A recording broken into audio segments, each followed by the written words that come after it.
of my team members is leaving for vacation, so we only have three of us working right now. So it's a lot of working loads. Yeah. Yeah, we hear you.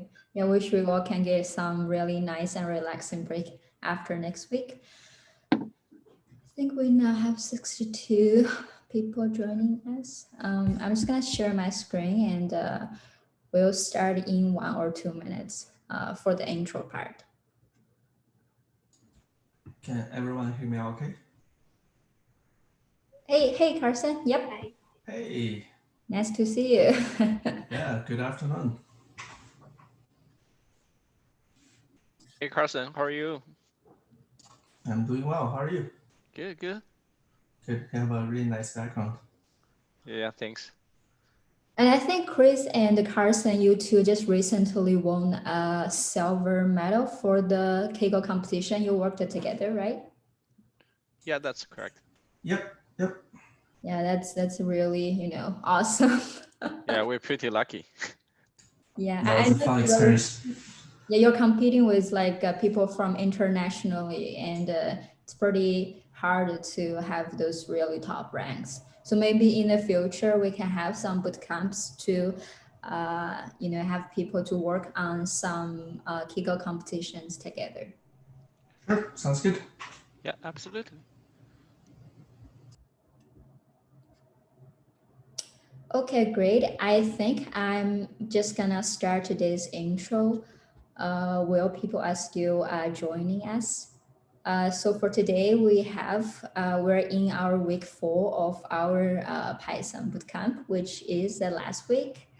I think we all need a really big kudos to ourselves that we have, still keep learning until the last week of the Christmas holiday. So really proud of our course leaders and also proud of all you guys. So for today, we have our course coordinator Jing will moderate our session. And for today's course content, I changed a little bit background to match the holiday, the festive environment. So Nice. for thank you. So for today's class, we will learn kind of an introduction to machine learning. And for the first part will be supervised learning that is taught by Daniel Ma, who is a data scientist from Statistics Canada. And he's also I think he's really close to finish his PhD from University of Calgary.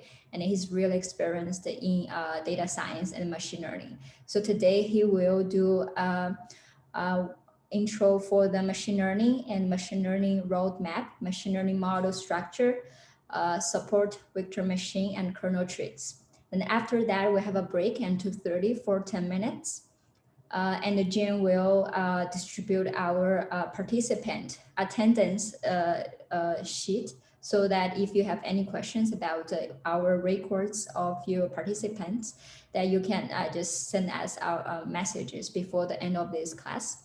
And after that, Chris will give us an intro about the unsupervised learning. And Chris Chen is a really well-known data scientist in the Alberta developers community. He's a senior data scientist in Imperial Oil, and he has been teaching in our previous a few boot camps, and I'm sure a few of the participants in our Python bootcamp have in his class before. So for today, Chris will give us some introduction about PCA, which is Principal Component Analysis, and the clustering. Without further ado, I'm gonna pass the torch to Daniel, and I hope Daniel and Chris can have more formal and proper introduction of themselves before the course. So it is all over to you, Daniel. All right. Share my screen right here. All right. Thanks, Jingli. So I'm going to take over today's lecture right now. This is the last week of the bootcamp, right? I think so. Week Yep. 4. So just a little bit introduction on myself. So I'm a guy that's super obsessed with machine learning. I've been doing machine learning related projects for over about like 6 years or 7 years right here. Just like, just Yingli just mentioned, I'm like as the last stage, probably gonna graduate very soon with my PhD. My kind of like a research area was actually on the combination of economics and also machine learning. So basically use machine learning to solve all different kind of like, economic problems over there. I'll give you more details later, probably in the next several pages over there. And also, I am also the head instructor of the machine learning bootcamp. So you probably already know me from the previous bootcamp already. So that's everything about me. So if you want to have a connection with me, just feel free to click this link right here. Just, find me on LinkedIn, we can actually start a conversation from there. So today, me and Chris, we are going to do a little bit like a really kind of like vanilla or naive introduction to machine learning. I'm going to do the supervised machine learning part, and he's going to do the unsupervised machine learning part. So since we only have 3 hours, we are not going to cover everything. Excuse me. That's actually not impossible. So each of us actually come up with a great idea, that is we are going to go through one of the most popular models in each kind of area. For example, I'm going to go through SVM, and he's going to go through PCA or k-means, or I think it's PCA over there, like according to what he shows over there. So we try to use this simple example to demonstrate how supervised machine learning and unsupervised machine learning works. So before we actually started into the supervised machine learning, I just want to give you guys a little bit kind of outline, or kind of like the general content we're going to cover today. So the first part, we are going to go through the basic definitions of machine learning. Basically, try to answer the question like what machine learning is, why do we actually study machine learning, and how we actually started machine learning, like a roadmap to machine learning.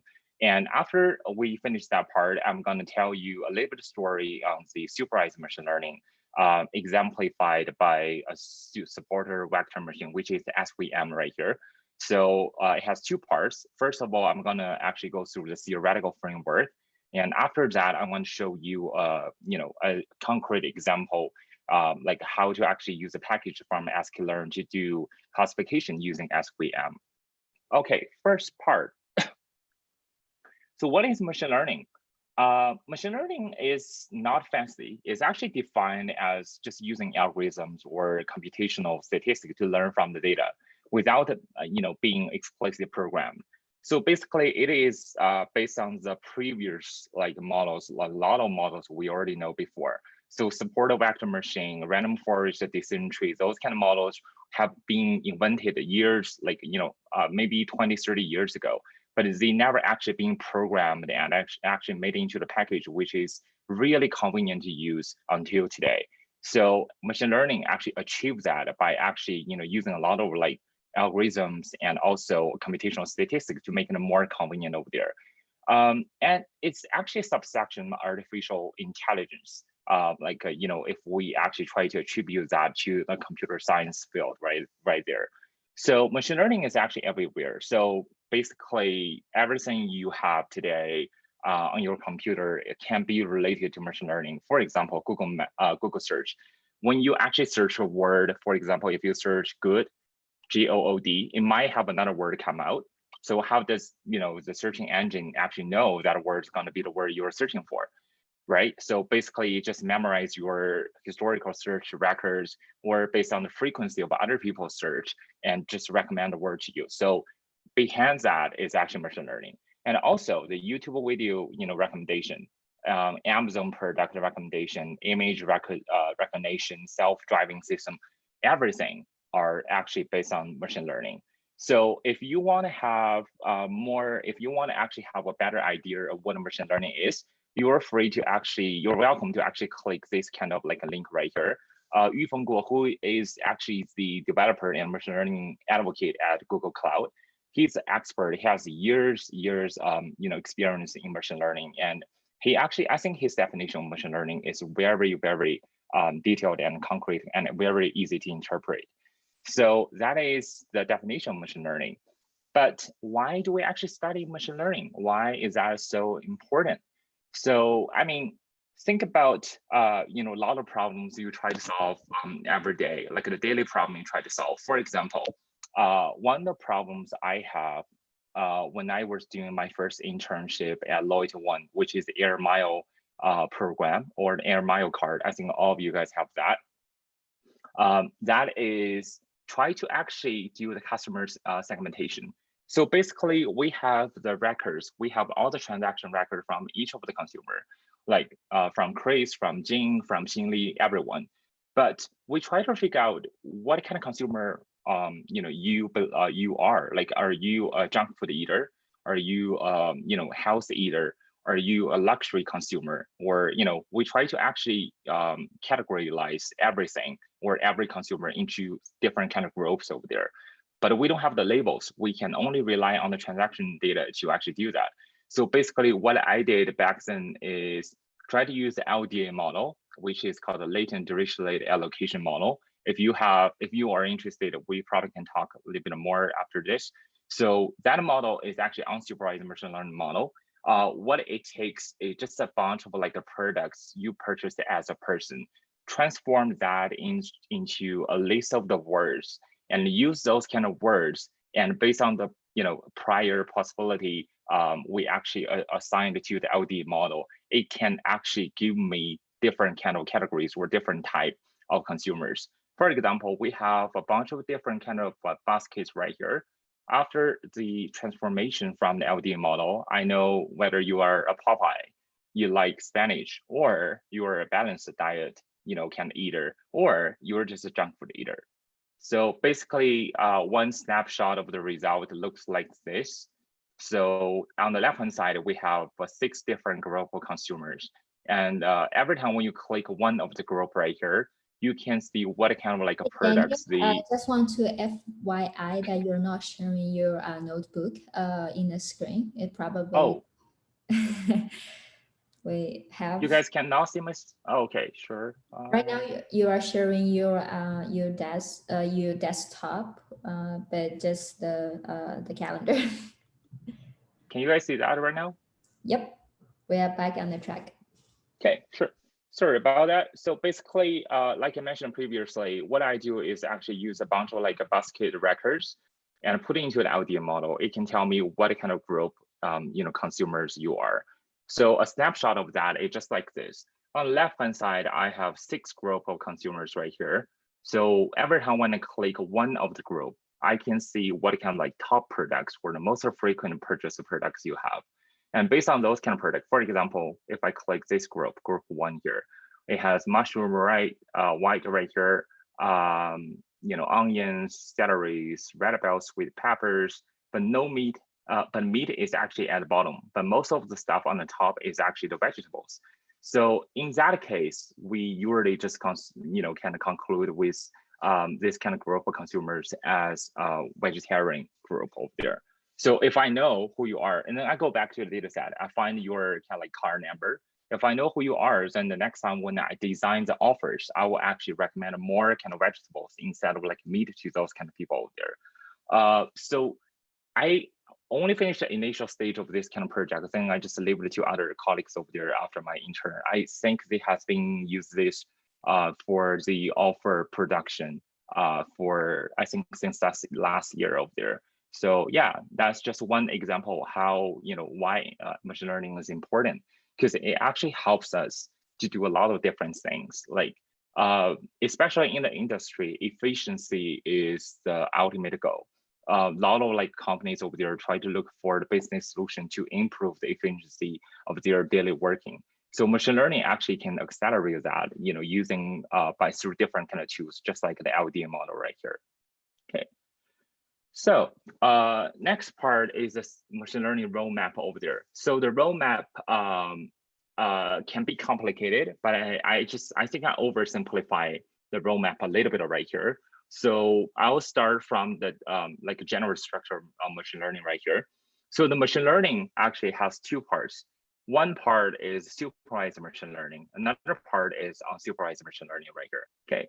So for supervised machine learning, that is an algorithm that takes labeled data and creates a model that actually can make predictions given the new data. So the most important kind of like feature of the supervised machine learning is that all the data are labeled. So basically, you do not only have X, but you also have the Y. Okay, so that's one of the most important feature of the supervised machine learning over there. So under supervised machine learning, there are two different kind of like tracks. One is regression, one is classification. Basically, essentially, they're the same, but they target at different kind of like, type of data over there. So, so for example, regression actually, actually takes the data usually which has continuous outcome variables. So basically, the label for each kind of data point is 90% of the time, most of the time is actually continuous. For example, if you try to predict, the future price of the stock based on the past price movements, so that could belong to the regression category over there. So the classification is actually a different kind of like algorithm, which actually use the categorical outcome variables. So basically, for example, you might have, kind of like data with the photos of animals, each labeled with its corresponding name. So if I see, for example, if I just want to do a classification of this picture, so each of this kind of like a fruit right here is going to label it as orange, orange, orange, apple, orange, orange. So it's not continuous, it's categorical.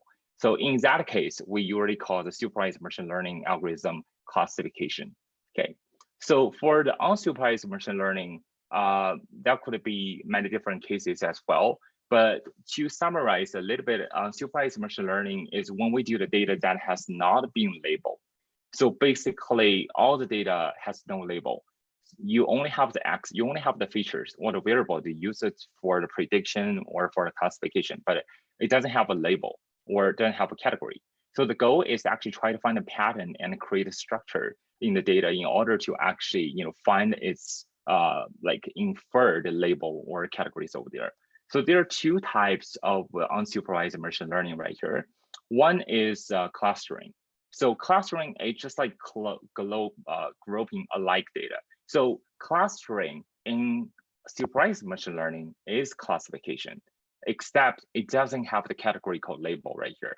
Okay, so basically, it's actually try to put all the like data points that has a similar properties or feature into one group.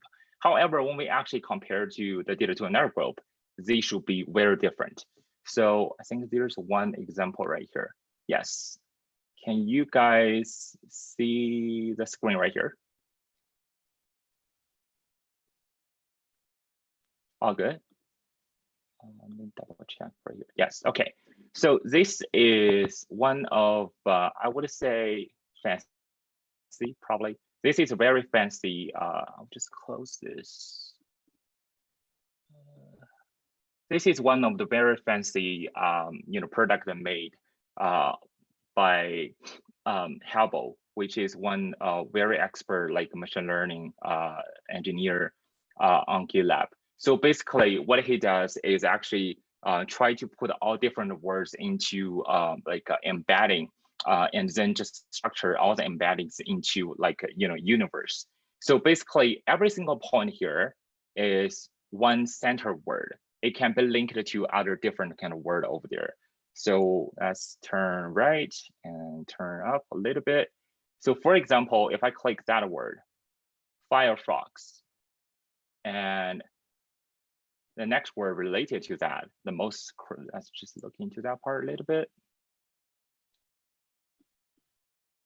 is Internet Explorer.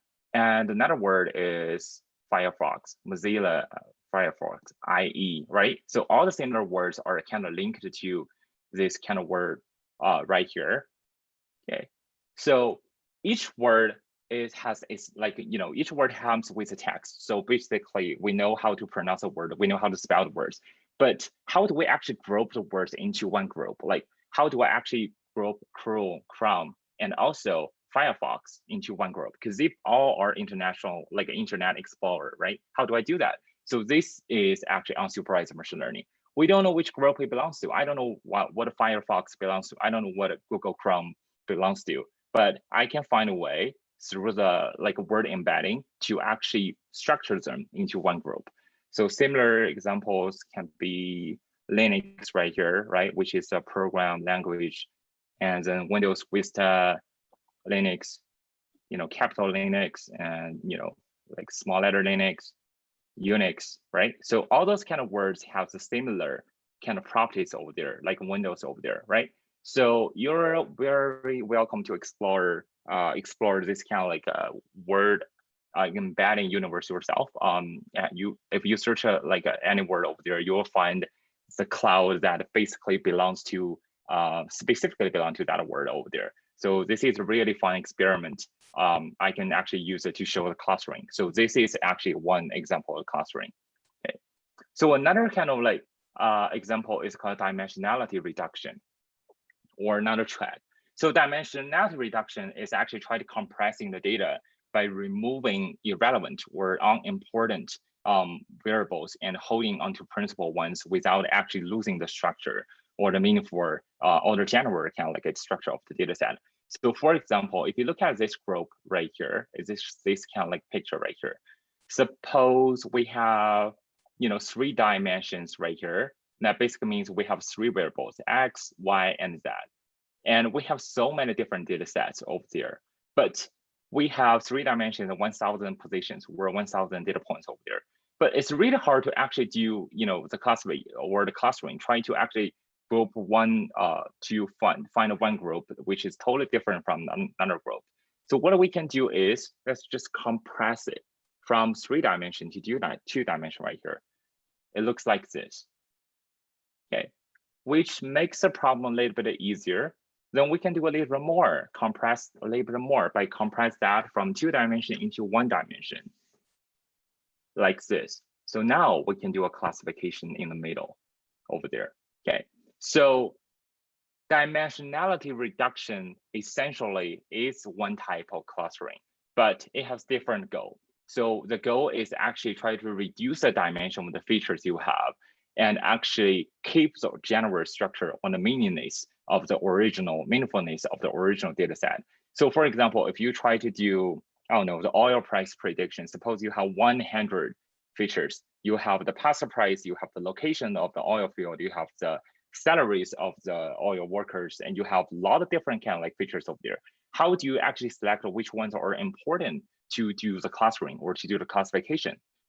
Then you can use dimensionality reduction. It helps you to do that. Okay. So machine learning also have great overlap with other advanced AI topics such as reinforcement learning, deep learning, natural language processing, so on and so forth. So reinforcement learning actually uses a reward system like AlphaGo. So basically it learns from the try and error steps it make every single time. So deep learning actually utilize or adopt the neural networks, which is more like a human brain, which is more complicated than machine learning to do a classification. And usually it works way more better than just like a machine learning because it has complicated neural network structures and also lots of hyperparameters to train over there. Okay. But we are not going to go to that far because those are just like super advanced topics over there. But maybe in the future, we can open several courses actually focus on this. But for now, I'm just going to give you guys a simple kind of example of the machine learning, which is one or the supervised machine learning right here. Okay. So the last part of the general machine learning is the structure of the machine learning. So basically, this kind of like a section tells you how we actually train a model, how we employ the model, and how do we actually put the model into production, the whole workflow. So starting from data collection, right, or data cleaning, data preparation. In order to use a machine learning model, you have to have the data. So basically, that's the first step. Second step is called explanatory data analysis, or EDA. This is a common word used million times in machine learning, lots of interviews. We don't actually spell the full name. Most of the time, we just call this EDA. So this process is actually visualizing, cleaning, and also analyzing the data to extract insights from that. So basically, for example, the goal is to actually maximize the insight into a data set or uncover underlying structure, extract important variables, detect outliers, and so on and so forth. So basically, just the initial preliminary step to actually look into the data and see the structure and try to find a general feeling or general kind of like thoughts on how the data look like. What can we do with the data over here? Okay. So the next step would be feature engineering. So feature engineering is actually the process of transforming the raw data into features that can be better used for prediction classification. So for example, if we try to predict the weight of different kind of like genders, so we can just use a gender as a structure, but also we can just use years of schooling as structure, right? But what if we just want to use both? We can just use the interaction of the both. We can just use the gender multiply years of schooling and to represent, the year schooling for each gender over there for as a new feature for the, kind of like a wage or salary prediction. So the next part is model building. So this part basically is model selection or model comparison over there. So you have different models and what's the pro and cons of each model and which one should you choose after a lot of comparisons over there. After you select a model, we are ready to train the model. We can just put the data into the model, start training the model, and after using different kind of techniques like cross-validation or regularization, and after that, we can just do the evaluation on the model, like the performance. Like for example, if we try to do the prediction, then we care about the accuracy of the prediction, how accurate the prediction is compared with the real data or the real label over there. So after that, we're gonna do like tuning or parameter tuning or model optimization. So we select a model and we know this model is gonna be the model we use, but how actually can we improve the specification or model setting to make an optimal model?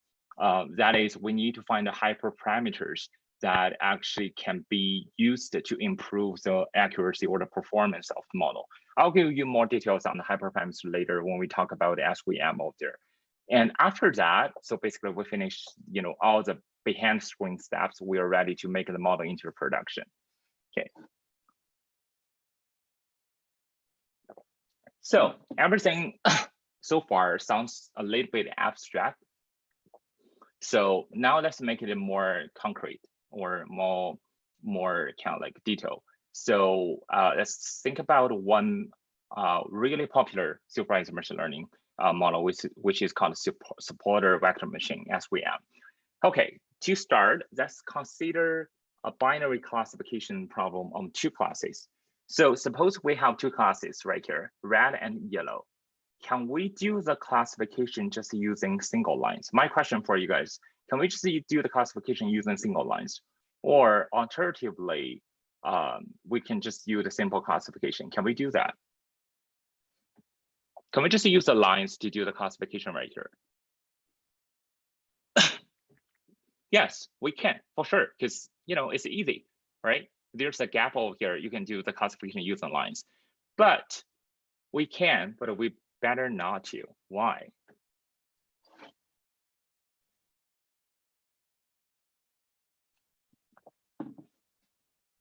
Since we can, there's a gap right here. I can fit a line right here, but why just use a single line? Why not? Let's move to the next picture. If you try to do a classification using a single line, how many lines do you have for this group, for this kind of problem? 1, 2, 3. That's just the 3 I can come up with, but you can come infinite numbers of lines right here. Okay, now the problem is, if you have infinite classification threshold or decision boundaries or lines right here, suppose we have a data point X right here. Is it a red class or is it a yellow class? We don't know, because we have so many different kind of classification. For example, using this one, that's yellow. Using that one, that's red. Using this one, red, right? But which one it is? We don't know. So that's why we don't use a linear classification in this case. It doesn't satisfy our needs to make precise prediction. It only make predictions that seems, kind of like a right, but actually we don't know whether it's right or not. Okay, so there are three different, separators which never actually perfectly discriminate between these samples, just like I mentioned over here. Depending on which one you choose, a new data point like an X right here, it might be assigned with a different label, right? So that's why we are going to use a supporter vector machine. So supporter vector machine can solve this kind of problem because it's a discriminative classifier formally defined by separating hyperplane. So we are not using a line, we're using a hyperplane here to separate those. Basically, we are trying to find the gap, the widest gap to separate the two groups. Okay, so in other words, given labeled training data, the algorithm outputs optimal hyperplane, which categorize new samples. So, excuse me, in two-dimensional space, this hyperplane is just a line dividing a plane into two parts where each class it lays either side.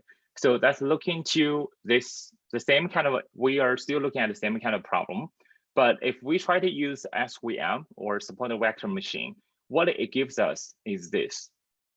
Okay, it doesn't give us a single line, just like in the middle. It gives us a hyperplane over here. So that widest margin over here. Okay, so if any points actually, are left in here, right here, then it's red. Any point in the middle is unclassified. Any points right here is yellow. Okay, so it's a hyperplane, it's not like a line anymore. So this is actually a dividing line that maximizes the margin between the two sets of the points. Notice that a few of the training points just touch a margin, like this one, that one, and this ones. So those are called supporter vectors. Those are called supporter vectors. Okay, so it is the supporter vectors that actually define a hyperplane over here. These points are the previous like elements of this fit. Those are nodes and supporter vectors, and those are also why the algorithm is named as supporter vector machine right here. Okay, so I think this is very clear. From this, you consider this like an advantage of SVM compared with the linear discrimination or over there. Okay, so the next kind of part is more like a mathematical part. I mean, you try best to understand this, try best to interpret this, but if you can, that's okay. But this is very commonly asked questions, or a lot of like interview related, kind of questions will be in this kind of field, according to my personal experience over there. So SVM has very interesting loss function. Since it's a model, it must have a loss functions to actually help us to minimize the loss, to make the prediction more precise. So consider a binary classification problem with only two classes, with label 1 and label -1. Okay, positive class and negative class over here, respectively. Then the soft margin, or the generally, most of the time we just use a soft margin loss function for SVM. Theoretically, there are hard margins and soft margin SVM, but later the latter is more popular and commonly used these days. Because the previous one, the hard margin has zero tolerance for misclassification. So if you want to know more about soft margin and hard margin difference, you are welcome to click that button or that link over here. It will give you more, concrete introduction over there.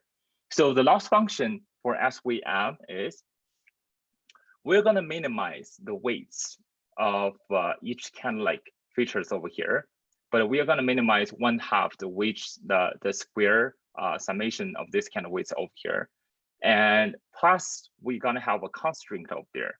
So the constraint is this part.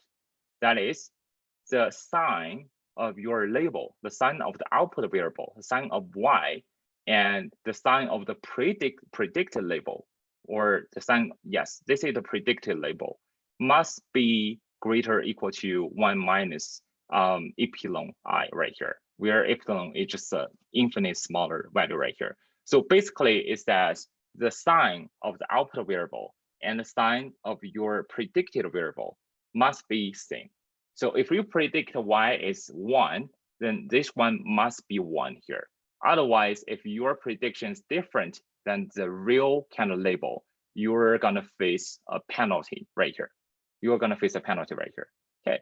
So I mean, think about it. If this actually constraint is valid here, if it's satisfied, then constraint will be satisfied and no contribution is actually made to your loss. If that's the case, then this part will vanish because we don't have any contribution to the loss right here.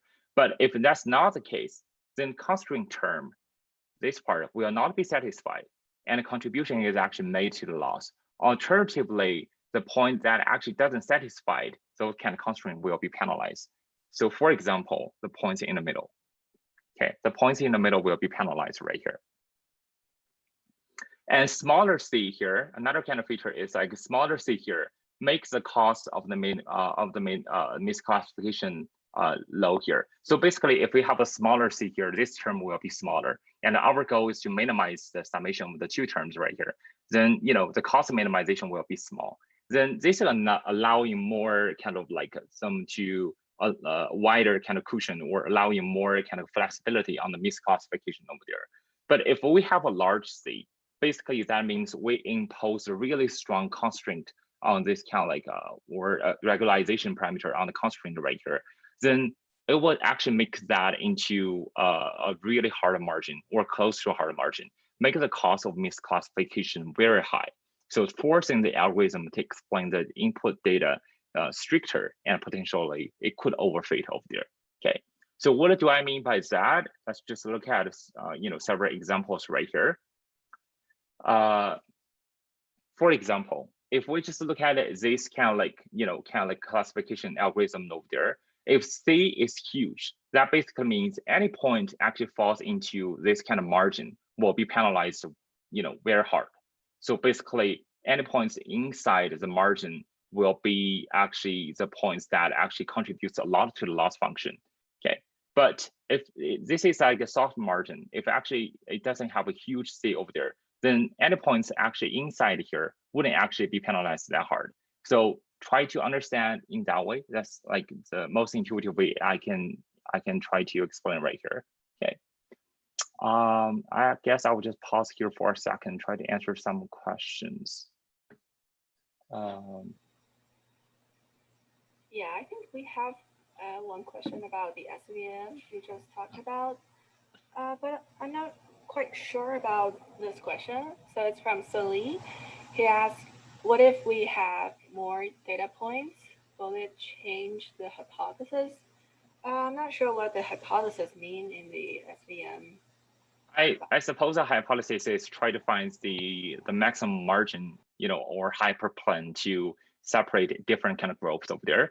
So basically, if that's a hypothesis, it wouldn't change. If you have more data sets, if you have 3-dimension data sets, 4-dimension, 5, 6, or 7, even more dimension, the goal is still the same. But it's not like just like this, that simple. It will be like, a hyperplane that actually separates, the upper points and lower points, or left points or right points. You would have different kind of hyperplanes over there, which intersect with each other and try to separate those different kind of points over there. I see. Thank you. Another question is about the visualization of the network map. It's from Wayne Johnston. So what program or libraries or what API did you use to make the good question. Network? So it's a combination of different kind of programs. So basically the foundation is Python. And for that one, we use Word2Vec. I can just type right here. That's one of the natural language processing model we use, one of the most basic one. Node. Word2Vec. It's one of the neural network model actually. You commonly using that natural language processing area, which actually rely on the text word, context word, and also the center word. Try to group a different word into one group over there. And after that, you can just use I think it's Plotly. Yeah, Plotly. That's another kind of like a library you can use, commonly used to do a 3D or even like 4D or different kind of dimensions of a group over there, of group of data over there. But I think He used more advanced like software, definitely more than this, but the basic ones, if you want to start this kind of program yourself, is those two. Yeah, I agree. Plotly is a very nice interactive visualization tool. It's like way better than the conventional ones like Matplotlib or Seaborn. Yeah. So basically, you can yeah. do everything with that. Basically, it's not only constrained to word, you can also do the products. I mean, imagine just replace each single word with the products. Apple related to orange, orange related to banana, and so on and so forth. Yeah. And the last question is actually about the section you're gonna teach later. I think it's from Kernel. Anidia Mitra. Yeah, she asks or he asks what exactly is a kernel. A kernel. All right. Sorry. Yeah, let's answer your question right here. Let's go through this section right here. So kernel. So one of the powerful strengths of SVM is that it can handle nonlinear. So the point is nonlinear separable data points. Okay. So for nonlinear separable data points, SVM can do way better than a lot of like traditional algorithms like a decision tree, random forest, and so on and so forth. Okay. So consider the following example. Let's start from this. Suppose we have, again, the binary classification problem, two groups, yellow and red. Can we still use the linear supported vector machine, linear SVM to do this, due to classification? Can we just draw a hyperplane to separate those?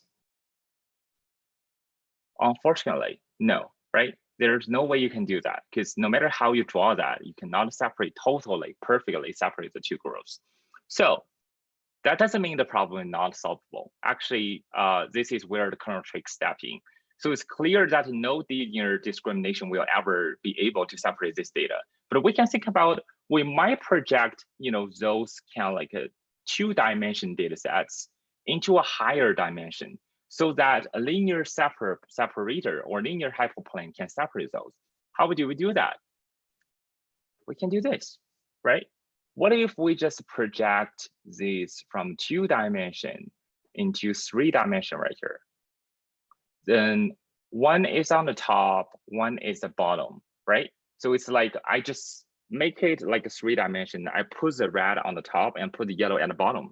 Now, can we use a linear hyperplane to separate those?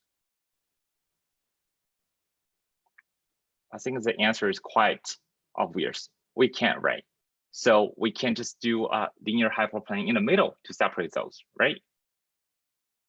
Okay, so I think we have one question. The word hyperplane. How do I explain this? So a hyperplane is more than a line. It's like so what should I say here? Suppose I have two items right here. For example, I have a cell phone right here. I have a cell phone right here. I also have on my AirPod Pro right here. Okay, so one is on the top, one is the bottom. I try to separate those. So how do I do that? I will just draw a line, like hyperplane like that to separate those, right? So one is on the top, one's at bottom. So it's more than a line, it's an extension of the line. Okay, I hope that I can answer that kind of question right here. It's actually more than one dimension. Hyperplane usually is like for multi-dimension space up there. Okay, so that's a kernel trick. So basically, the kernel trick means we can actually use different kind of kernel function to transform the data to make it into a multi kind of dimension, and then we can just find the linear hyperplane to separate those. Okay, so this kind of like kernel trick is actually known as kernel transformation. Okay. So there are basically many different kind of kernel transformations of there, which we are going to introduce a little bit later. But the most commonly used one is called RBF. It's called RBF. Okay. So the potential problem is with this kind of strategy is that projecting endpoints to n dimensions of there. So if you have two kind of like, suppose you have two kind of groups, we can project into 3 dimensions right here to separate those. What if you have 3 different kind of groups over there, right? You're probably going to do another dimension to separate those. So the more kind of group you have, the more kind of dimension you're going to have. So it might become computationally very intensive as n grows very large. Okay, it might have a lot of different dimensions, just like the word networks I just showed you at the beginning of the lecture over there.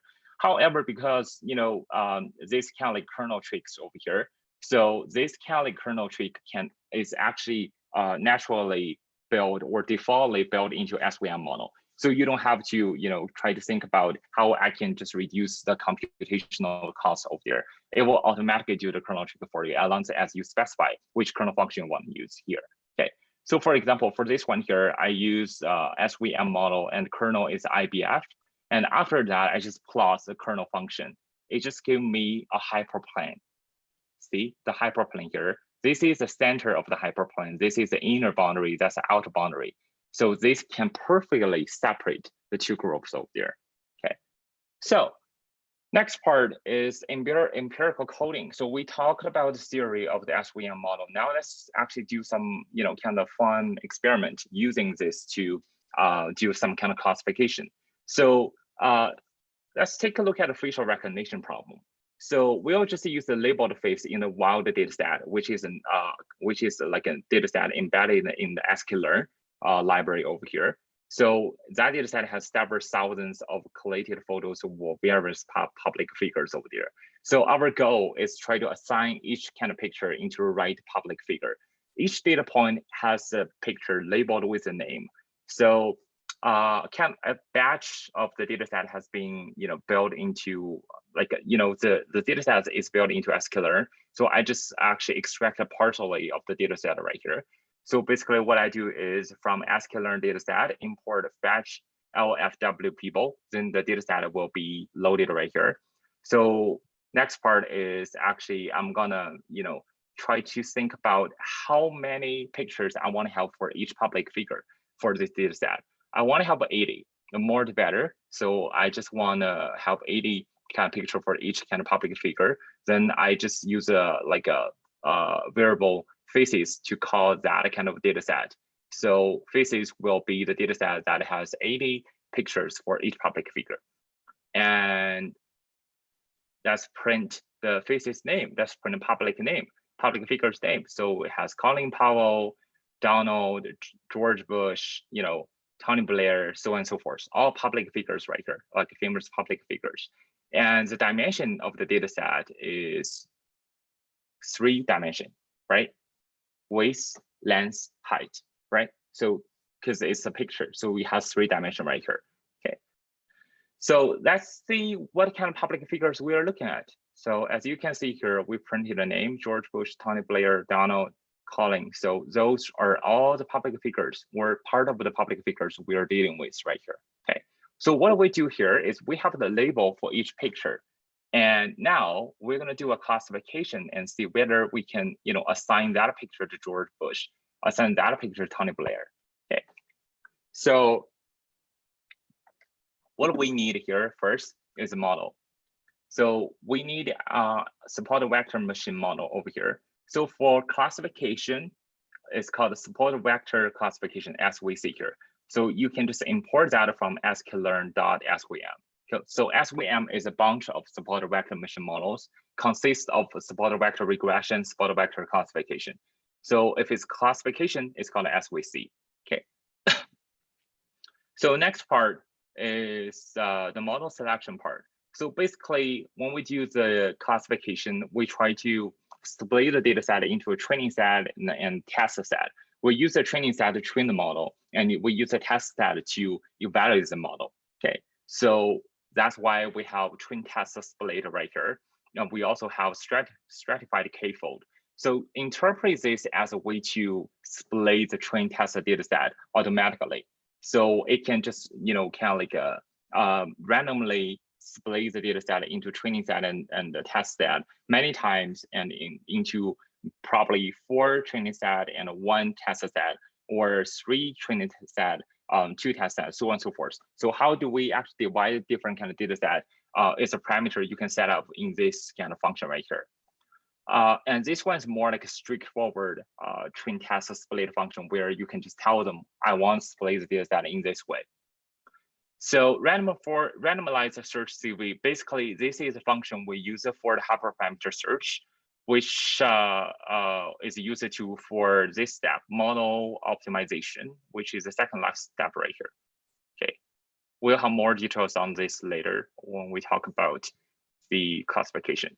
Okay, so what's next? So we also need PCA, which is one of the libraries, one of the functions where or the models we use to do the dimensionality reduction, because we have so many pictures and we have so many dimensions right here, and we want to reduce that. More details, please just go to Chris' part 2 lecture. I will actually explain this a little bit more on with details over there. So I also import a pipeline kind of function, which can make all the stuff into a pipeline, starting from the data processing into the dimensionality reduction into the model. Everything can be nested into a pipeline, so I don't have to separate every single component over there. And the last part would be a log uniform distribution, which I use for the hyperparameter search. Okay, so each image contains 62 times 47, or nearly 3,000 pixels. Okay, we could proceed by simply using each pixel value as a feature, but often it's more kind of like effective to use some sort of preprocessor to extract the meaningful like pixels. For example, if you look at this picture, why just not extract that pixel, the eye, the nose, and the lips? Those pixels right here, that pixels on the corner, does that make any sense, or does that help a lot? Not really, right? Those pixels right here, it's not that important. So what we do is try to use PCA to extract the key pixels or key component of the picture to help us recognize what kind of like a public figure that is. Okay, so we use the PCA to extract 150 fundamental components or pixels to fit into spot vector classifiers. So what do we do here? First, we start with the PCA. So PCA model here, and we specify I want to extract 150 pixels of each picture over there. Okay, and the random state is just a state you start the model. I just set 24. You can set a different number. So that's the first part. Second part is I'm going to feed this kind of model. I'm going to feed what I learned from PCA into SVC over there. So into the classification model right here. So classification model had different kind of parameters. First of all, I just use a kernel because it has more than 2 dimensions over there, right? So you better use a kernel to separate some project into a higher hyperplane or dimensions over there. So I use RBF, and class weight is balanced because this data set each have 3,000 pixels. There's no kind of like like oversampled pixels or undersampled pixels over there. Okay, so next part, I'm gonna make the 2 into a pipeline. Why do I make that into a pipeline? Because if you don't make that into a pipeline, basically you have to change the parameters, those 2 parameters, those 2 kind of function every single time. Or you have to, if you want to make changes, you can make the changes on both of them every single time. And if you want to train the model, you have to train them, separately. If I just make a pipeline, I can train both models just one time. I don't have to train them twice. Okay, so I make them into a pipeline, use the make pipeline and PCA and SVC. Basically, that's a new model which consists of PCA first and SVC second. Then the next part is I'm actually gonna specify the parameters to run, or the parameters I wanna search for each model, specifically for the SVC model. For example, the C, which is this C here. Okay, because if we have a large C, that means it's the hard margin. If we have a small C, that's a soft margin. But what's the best C? We don't know. So what we do here is we can do a randomized search, and then the model tells us, what's the best C here. And another kind of like parameters is actually gamma. Okay, so C controls for the margin hardness. It's a regularization parameter. The strength of this regularization is inversely proportional to C. So as you can see here, large C basically means the model has a higher variance. Basically means the model can be generally applied with different kind of data set, but it has a lower it has a lower bias right here. So the model can be very precise, but it cannot be generalized to any different kind of data set. Basically, it can only use it for this data set. But for smaller C, it has a higher bias, but lower variance. So that model is not precise enough, but it can be generalized to different kind of data set over there. Okay, so there's a trade-off between large C and small C here. So that's why we want to search for that. And another one is called gamma. Okay, gamma controls for the size of radial basis function kernel. If we just use like a RBF function as a default function here. So the kernel coefficient gamma here basically tells you how well this line gonna fit into each point. Are we gonna draw a really rounded like a circle right here, or are we gonna draw this? So a smaller gamma means we can draw this.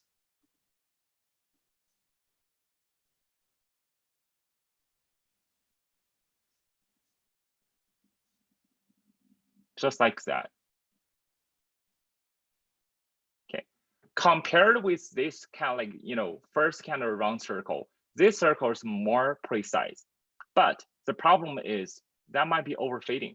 So you're actually too detailed to each kind of point over here. If we change the data set into a different kind of data set, you know, those kind of points fitting might actually stop the data, stop the model from making a more precise kind of prediction over there. Okay. So that's the two kind of parameters we can train here. You can also train the kernel tricks parameters.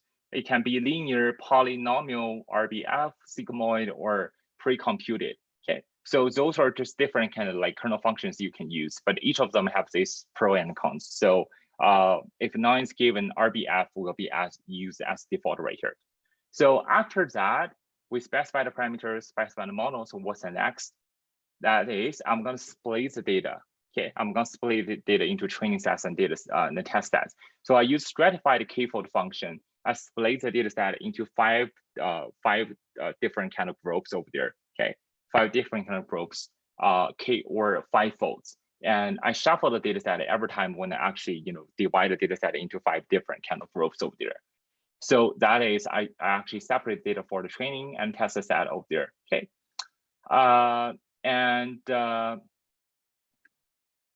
for the scores, which is actually used for the model evaluation, that could be many of them.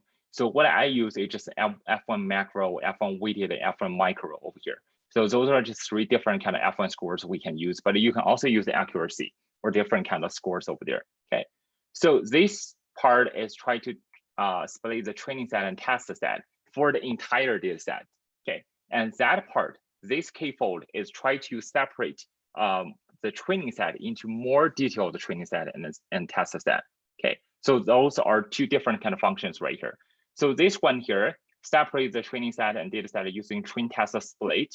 So the X or the features we use is the faces data. The Y or the targets is called faces target. Random state is 24, test size is 30%. Basically, I'm telling the system that I want 30% of the data set as a test set. Left data set are all training kind of set. So X train X test, Y train Y test will equal to that. Okay. So what do we do here? And last step would be search for the hyperparameters for the pipeline we just made. So we use a randomized search CV here. And for the base parameter, we just tell the system, I want to search a parameter for this one, for the pipeline I just made. Okay, so that's the first kind of argument I put over here. Second one, I want to tell the system what kind of parameters I want to search. Those are the parameters I want to search, C and gamma. Next part, scoring. What kind of evaluation should we use for, you know, those kind of search? I need a standard tell me, oh, is this C good? Is this C bad? You know, why do I actually care about, you know, this C more than that C? So that is why we have to use a score. We have to use a standard to evaluate different kind of parameters over here. So I use the scores I just defined previously. Refit means you are going to use this kind of score to refit the data set you use for the training at the end, because you cannot just, you know, use all of the standards right here. You have to find the specific one at the end. Okay, so I'm gonna use that one as an ultimate kind of like a standard over here. CV, I'm just gonna do k-folds. I'm gonna just use that kind of separation I just defined right here to split the training set and data set, training set and test set. A random test is 24 here. Okay, so after everything, I'm gonna fit my train set and kind of like X train and Y train into the search. Randomize the search kind of like a model over here, and it takes me 34 seconds. And the best parameter for the SVM model, it tells me is for gamma is 0.5 and for C is 11.505 right here. Okay, so the best score is only 30%. It's only 30%. It's not high at all. Okay, so let's just look at how the model performs in terms of the picture prediction right here. Okay, so for this one, I just plot all the pictures right here. All the pictures I have, just like the same one as we have right here. And for those ones, the red kind of word basically tells us that one is not a right prediction. So black words basically tells me that's a right prediction. So basically, as you can see, oh, for that one is George Bush. For that one, George Bush. For most of the figures that isn't or aren't well predicted are George Bush right here. Okay, so that's why the score is only 30%. Because if you look at the original kind of picture data set, most of the faces right here are George Bush. Okay, that basically means George Bush has more data points than any other public figures in the data set. So we need to probably undersample that a little bit because there's an imbalance between the different kind of public figures into the data set. So when you feed the data set into the model learns more on George Bush instead of other rarely appeared public figures over there. Okay. So yeah, so basically that's how we can do this classification right here using the SVM model. So I'm gonna answer some kind of questions really quickly before I end my part right here. We actually have a lot of questions about this part. Yeah. Okay, so one question is from Carolina. She asks, could you elaborate how both k-fold and train test split work together? So train test split basically means you're telling the model, I want 30% of the tests, want 70% of the training. It will just separate in that way, not randomly. It will separate in the certain kind of way. Okay, but for the k-fold, it's randomly splitting the data set. You just tell them how many groups you want. For example, 5 groups. It will just separate the data into 5 groups, but randomly every single time. So each time it doesn't have the same kind of separation over there. Okay, each time it doesn't have the same kind of separation. Suppose except you actually fix the random state over there. And both of them can be used for training and test the data split over there. But depends on which one you want. Most of the time, I just use a k stratified, kind of like a fold over there for the like training test set split here. But here I show you both to give you 2 choices that you can make by yourself over there. Another kind of like important stuff is that the stratified k-fold is a function or is a way to separate data. It doesn't give you the data. It doesn't give you X train X test, Y train Y test. So basically, you can feed that function into a randomized search function as a way to tell them, oh, I want to separate data in this way, but it's not going to give you X train X test just like a train test split. Okay, that's another difference over there. So when we use pipeline, are we essentially filtering out the non-relevant characteristic and merge it back to one dimension? Not really. That's what I mentioned, right? That's what I mean right here previously. So we didn't do any data pre-processing before PCA here, right? For example, just like I mentioned, we have a lot of George Bush right here, but we didn't actually undersample that compared with other kind of like public figures. So that's why when we do the classifications, the model will tend to learn more from George Bush than any public figures, other public figures over there. So, I mean, if you want, you can do a little bit of filter, or we call that undersample or oversample of other kind of public figures, or undersample of this, popular public figures to make the data more balanced over there. But we didn't do that right here.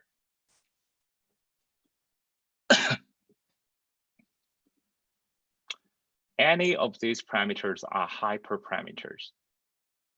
Hyperparameters are the parameters you can tune, or the parameters that you care that you want to tune to make the model into the best version. All those kind of parameters, all those, these are all parameters, but which one are the hyperparameters? That is the tunable parameters. If the parameter has a certain value, it's not a parameter. It has a fixed value, it's not a parameter. If a parameter is tunable, usually we call that hyperparameters. Okay. So all of these are hyperparameters for sure, but you don't have to train all of them. It depends on your needs over there. Random state has infinite choices, right? It's just the initial state you started when you actually use a model. So you tell the model fix the starting point. You can start from here every single time. So usually we don't call that hyper. How do we fine tune model besides change the sample data as accuracy variable? Just like I mentioned over here, basically you can't just tune the model without changing the data to make the model best version. Because the problem for our question here, for our kind of task here, is that the problem happens with the data. It doesn't happen with the model. The model probably is okay, but it's actually the data set here doesn't work that well. Or if you think that the model is not working very well, you can change to another data set, or sorry, to another different kind of like a model here, do the same kind of classification, see whether it gives you higher parameters over there or higher best scores over there. But generally speaking, when we actually find some problems with a lower score, we started from the beginning. We search for the errors in the data and we check each step by step until we find the problems. Then we actually, then restart the whole kind of loop and try to actually find out which step has a problem, and we fix the problem, then redo the training over here. And for this one, obviously, the problem is the data here. This is called, how do you evaluate the data set? Good question. So there's no general way to evaluate data set. For example, for this one, if you have the imbalance problem, like imbalance problem right here, you can do EDA. How do we do EDA? For each public figure, list the number of the pictures they have and see whether they have the equal number of the pictures. Okay, so that could be one way, right? Or you can just do a group. For American, public figures, how many pictures over there? For UK public figures, how many, figures over there? So basically, you have to do a bunch of descriptive analysis or statistics yourself to find out whether it's balanced or imbalanced over there. So there's no general function or just like a model I showed here to do that.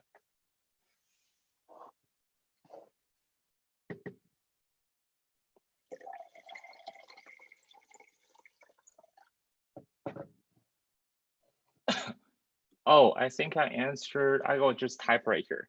So there are two basic kind of functions or library you can use, which is one is called word2vec. Another one is plot. Word2vec is natural language, like a natural language neural network model. We use it to actually construct the different kind of connections between, or the lines between different kind of words out there. Plot is a one you can use to actually, make that into a graph like that.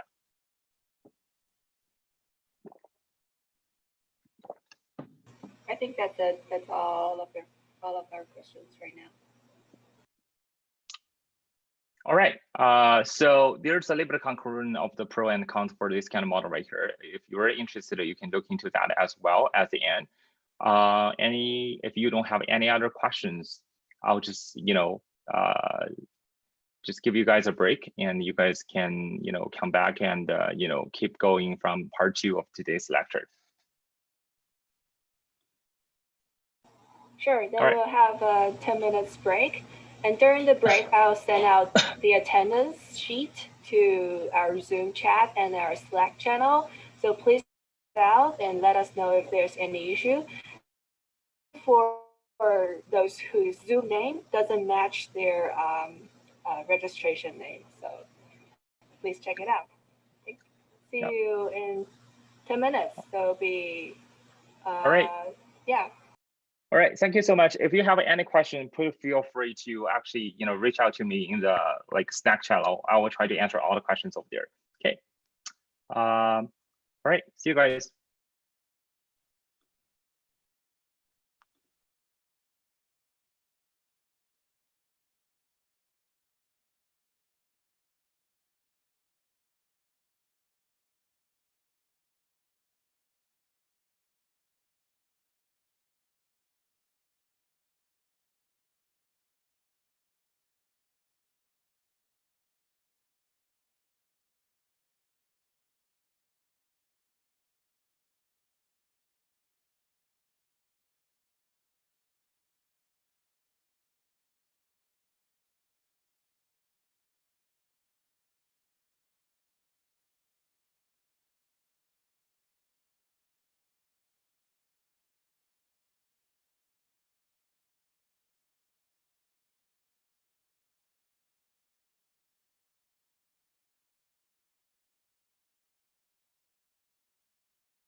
Okay, now it's 2:21 p.m.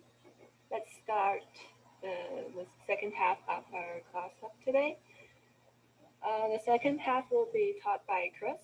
Let's welcome Chris.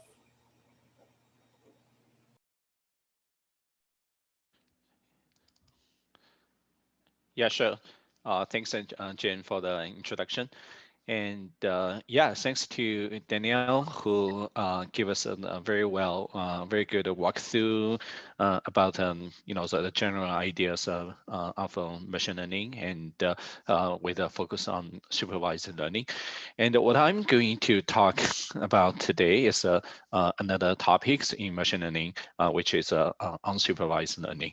So what is unsupervised learning? So let's use Daniel as an example, right? So Daniel is such a good tutor, and he gave us some good examples about the theories and the intuitions and the application cases for machine learning, and therefore we can learn from his prior knowledge in machine learning and get and so to form our own knowledge about machine learning.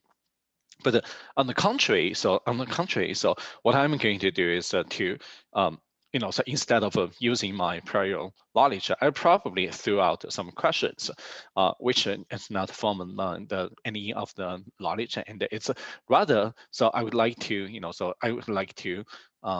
for you guys to be more interactive with to have more interactions with me, so we can look into those machine learning problems in a different angle.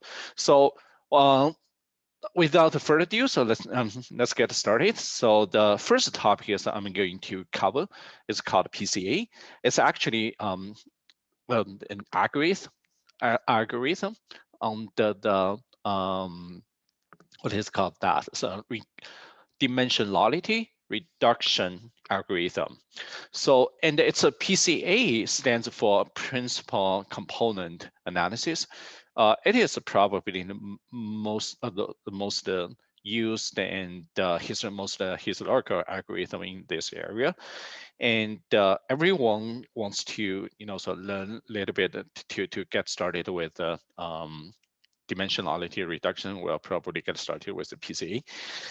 So why we wanted to do PCA? There are two major reasons. First of all, it helps us visualize the data for higher dimension problems. Why is that important? So remember when Daniel explained the hyperplane and using the SVM as an example, and there's a question from the audience, and what is a hyperplane, right? So and basically, so hyperplane is a quite an abstract concept, right? And but so as a human being, so we are so used of the 3D spatial space, and so our imagination unlimited. So we can, and anything less than 3D, like a 2D or 3D, and we can have a good and so understanding and intuition about that. But anything is, and when so we are dealing with higher dimensions, so things could get tricky. And here's a quote from the one of the most famous machine learning giants in the world, the Professor Geoffrey Hinton. He said to deal with hyperplanes in a 14-dimensional space, visualize a 3D space and just say 14 very loudly. Everyone does that, and yeah. So and I did it quite often. So whenever I need to deal with high dimension space, so I just plot it in 2D or 3D space to help me better understand it and better visualize it. And that's the first purpose of PCA or dimensionality reduction, to reduce the dimensions so we can visualize it in a 2D or 3D space to have a better picture. The next purpose for the next purpose of PCA is to reduce the multi-collinearity. So what does that mean? Multi-collinearity or collinearity, or just to simplify it as a collinearity. So that's a little bit tricky concept, but instead of diving into too much mathematical details, I'd rather to give you some intuitions about an algorithm. Let's get started with a very simple question. So actually, this is a question for every one of you.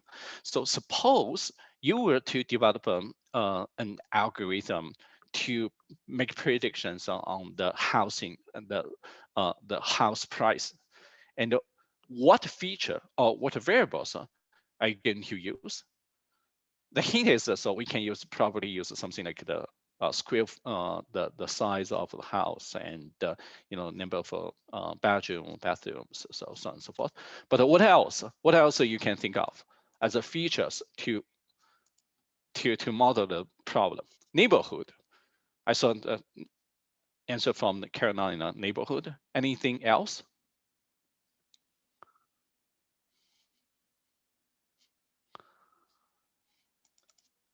Unemployment. Yeah, that's a very good one. So I would say it as I would expand it as so some demographic statistics for the neighborhood, right? So, and if we take a look at a neighborhood, so you probably want to use something like some average income, household income, populations, and so male female ratios, so how many, and kids ratios, and education levels, right? So those kind of features as for the to use them to build to develop your model, right? So number of bedrooms, and yeah, so if it's near to famous schools and locations and so forth, right? So, and you can, and you guys are absolutely right about the features that can be leveraged for this problem. But the challenge is, so as we, and the possibility is infinite. We can add as much as many features to help us build up the model. But the challenge is, so as we add more and more features, so we are introducing more dimensions to the problem. And therefore, it becomes hard for human to interpret a model. And even the model itself, some of the machine learning models, they will have some hard times with the high dimensionalities, right? So, and if we threw not even tens, or not even tens, but so hundreds or even thousands of features into the model, so model can easily get confused. So how can I do with that many features, right? So, and therefore we need to find out a way to help us. What are the most important feature, not features, but features, and that can be used for modeling problem. And sometimes you can be easily confused by the two approaches. So one is the naming the feature selection versus a feature reduction of dimensionality reduction. And sometimes people can get confused by the two concepts. So let me use an example to explain the difference between those two. So let's take a look at this chart. Okay, and regardless of the value, let's rewrite the value. So it's probably 1, 2, 3, 4, and blah blah blah blah, and all the way to, let's say, 15. And we see the x. Let the x-axis be the bedrooms.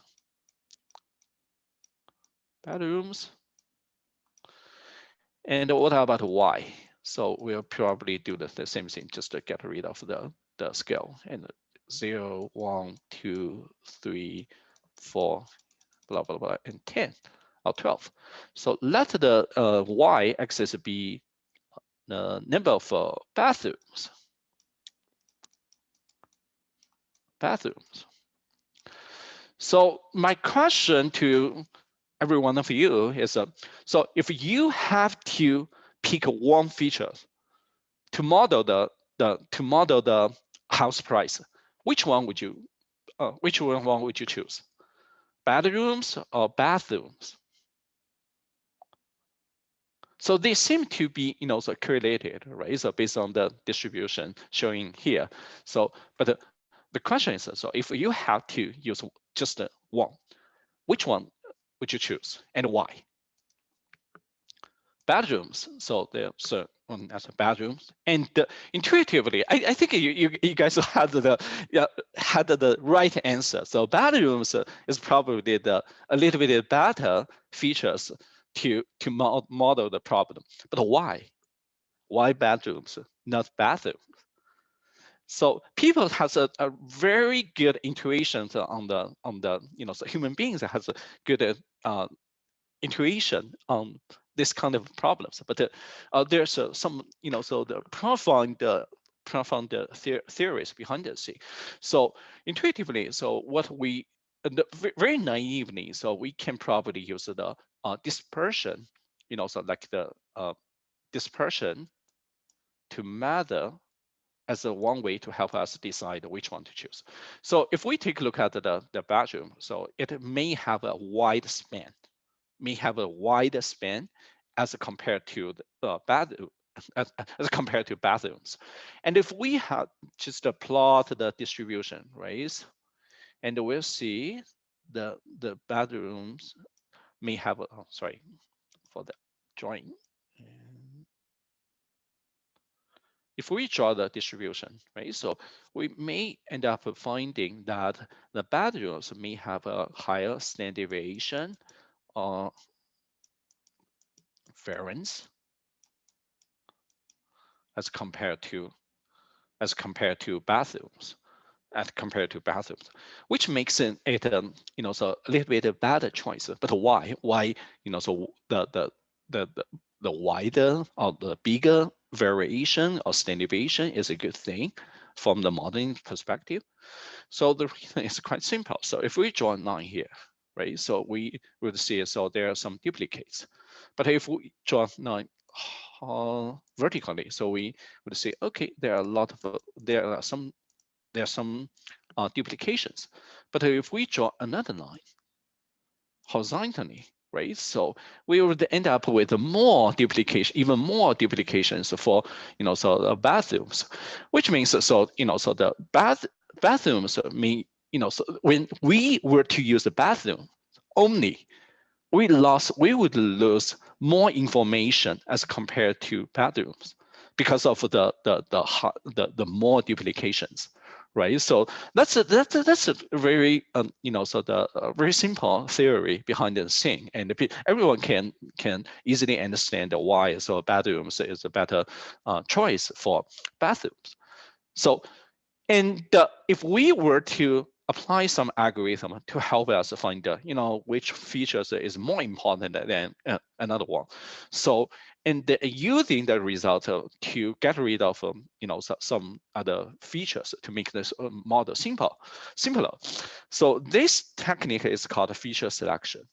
And using feature selection, we would end up with less features to be used for modeling the problem. So this is for called feature selection. And on the other hand, so what is a dimensionality reduction? So let me erase that. It's even more intuitive. So can you think of a way to better model it instead of so discarding instead of so getting rid of any of the feature? I mean the bedrooms or bathrooms. So let me make it a little bit, clarify the question a little bit. So instead of discarding any of the feature, which are bedrooms and bathrooms, can we come up with a better way and to allow us to use a new feature? To allow us to use a new feature instead and to model the problem instead of instead of 2, but without having to discard or discard any of the feature. So this problem is probably a little bit more challenging question, but intuitively, I think there some of you may have realized. Okay, so if we draw a line here, and just make projections of every single point and to this line, and using the value from the value to as our new feature to model the problem. So this is probably a better solution. Why this is better? So because by projecting make projections of each point to this line of this vector, so we end up with way less duplications for every single values on this line, right? So I'll just pause a little bit to let you guys think about why make a draw a vector along this direction and create and convert each point, and you create the projections of each point on this vector is a better idea.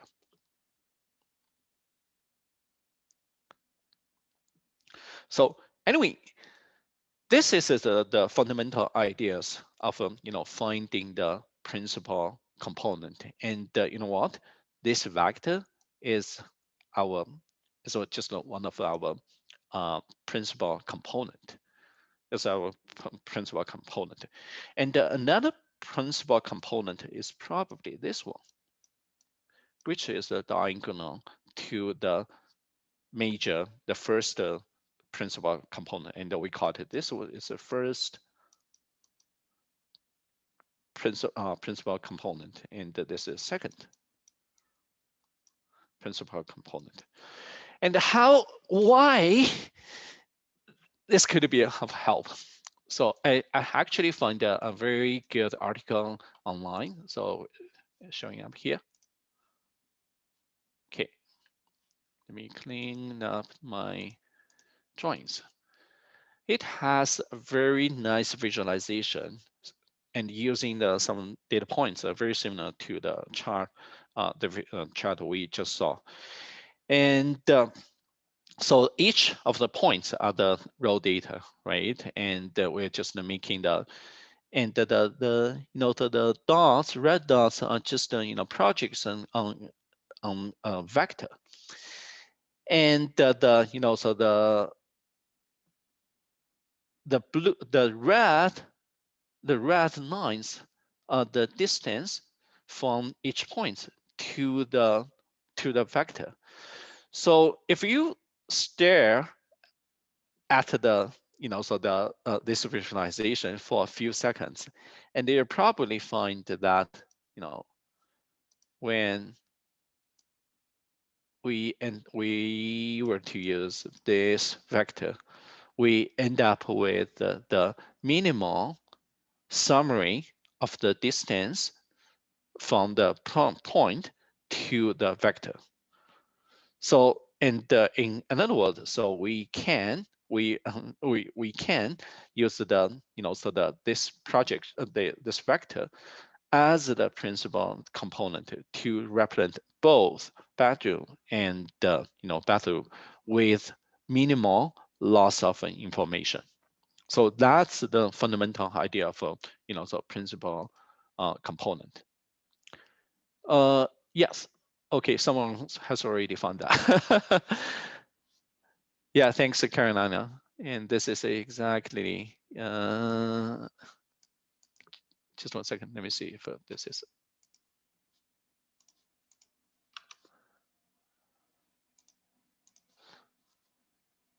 Sorry, 1 second. Yeah, this is exactly the link.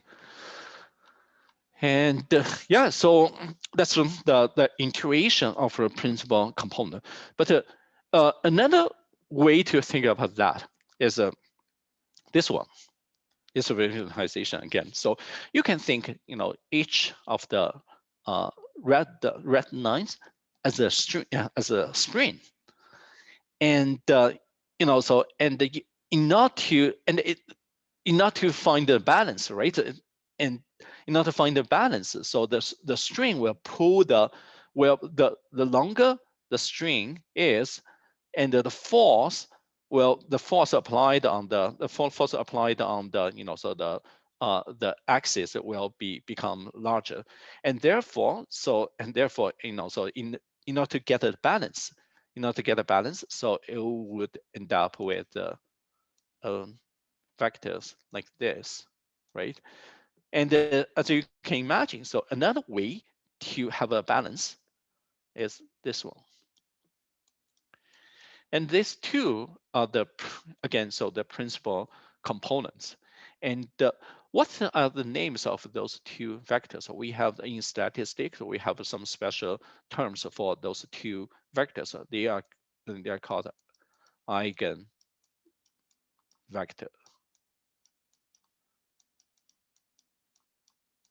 They're called eigenvectors. So essentially, it converts the problems of of finding the most representative components to the question that how can we find the eigenvectors for matrix, and what kind of a matrix. So and there are definitely some method behind the scene, but there's I just don't want to further confuse you, but the whole idea is so when we were to work with multiple features, we can so first of all calculate the covariance matrix using those features and the examples, and then calculate the eigen and find out the eigen values and the eigenvectors, and then we can use based on the eigenvalues and the rank, just based on the rank of the eigenvalues, to find out the so most useful eigenvectors, which will be the the principal components to represent the all the features. So that's the whole idea. That's the whole idea of principal component analysis, PCA. So again, so I'm going to go back to the notebook, and I'll pause here and probably answer some of the questions here.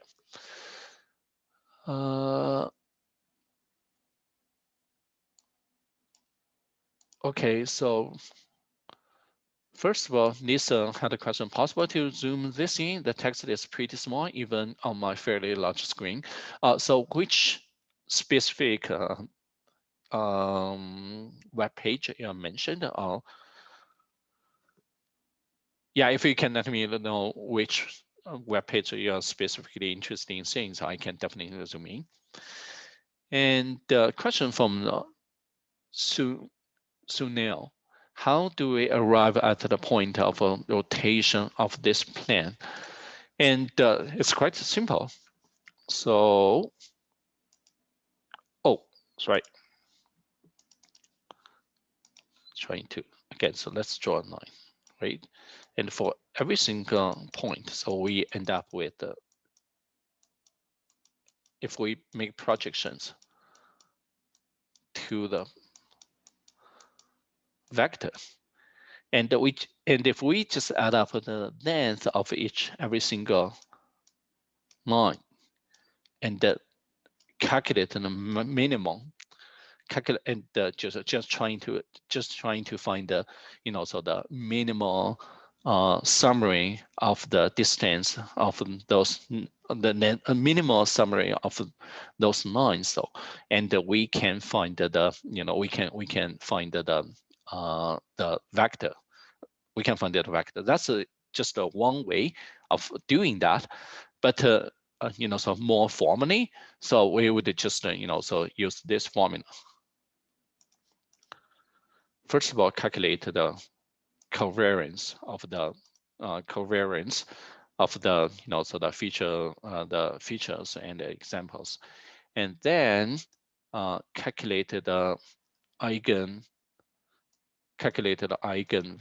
and the eigen values, and this can be done easily using some packages like NumPy, and but in practice, we don't typically write up everything in so in the detailed steps, but rather so we will probably using some so existing packages such as cyclones decomposition package to help us do that job.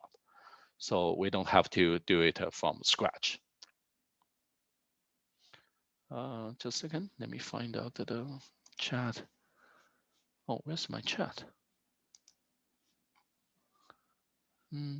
Sorry, I think I lost my chat. Okay, yeah, there we go.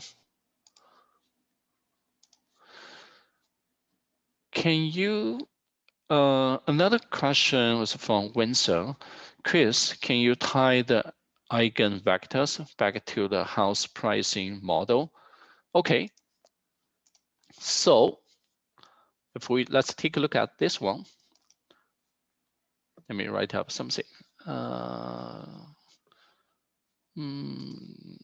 Okay, first of all, let me close this window. Okay, so keep in mind that, so we end up with bedrooms. This is bedrooms. And this is bathrooms.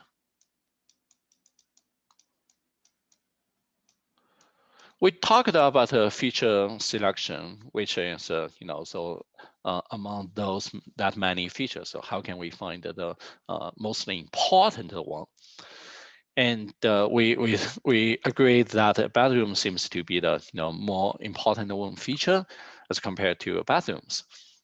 But when we were to apply PCA on top of bathrooms and the bedrooms, we probably end up with two vectors, this one and that one.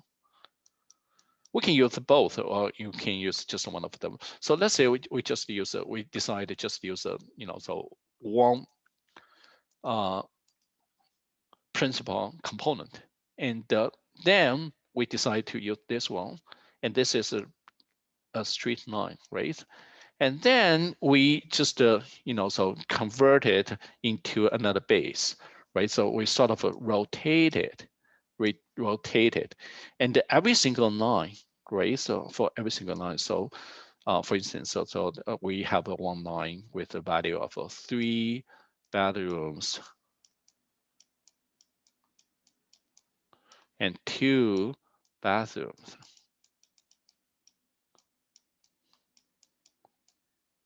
And if we say this line is, so the line is y is equal to 1 plus x. X is bedroom is equal to 1 plus bathroom multiplied by 1.5. I'm just making the numbers, right? And then we can project we can so convert each point and project it to make projections on this line. And we can then calculate the distance from this line. Let me do it a little bit better. So this is a line, right? So, and we decide to use this as a principal component. And then we can make a straight line diagonal to the vector, the principal vector. And then we can calculate the value of the length between this point to that point, and then we end up with new value, and the new value we just call it v, right? So, and this is 1 point, and then another point. So we just calculate it We call it V2.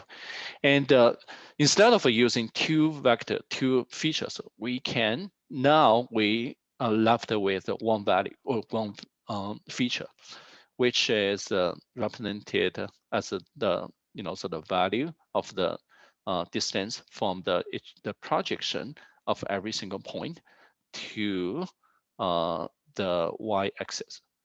And so this helps us to to convert two features into one. And in other words, so we reduce the dimensionality without having to lose a lot of information. Does it make sense?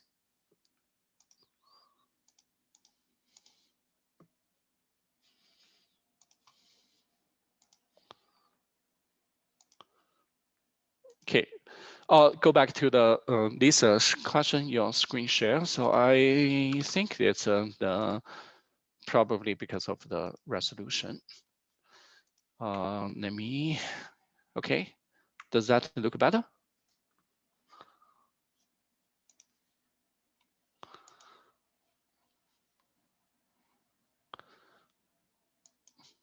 Yeah, cool. And another question from Sunil. So won't the eigenvalues become the second dimension? No, we actually, so if we apply the, if we were to find the eigen vectors, we probably find that there are two eigenvectors. One is this, another is that, right? And there are two eigenvectors, and but based on the and what are the role of eigenvalues here? The eigenvalues, the magnitude of eigenvalues are used to help us identify which principal component is more important, right? So and most likely, so if we were to calculate the eigenvalues and the eigenvectors, we probably find that the eigenvalue for this one is greater than that one, and which means that vector is more important than, I just use the different color.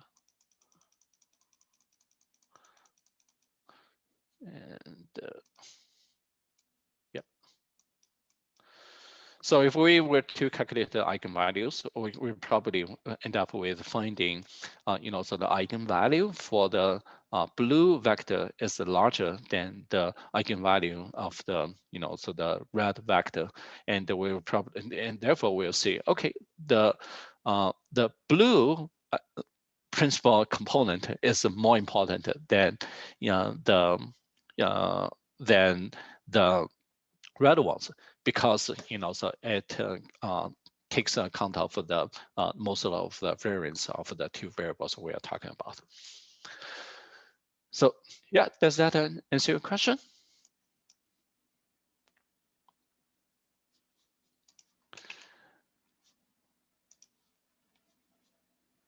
Again, so I think I lost. Yeah, cool. Yeah, so this is a quite interesting topic, and I found that there are a few resources online that are particularly, intuitive and straightforward.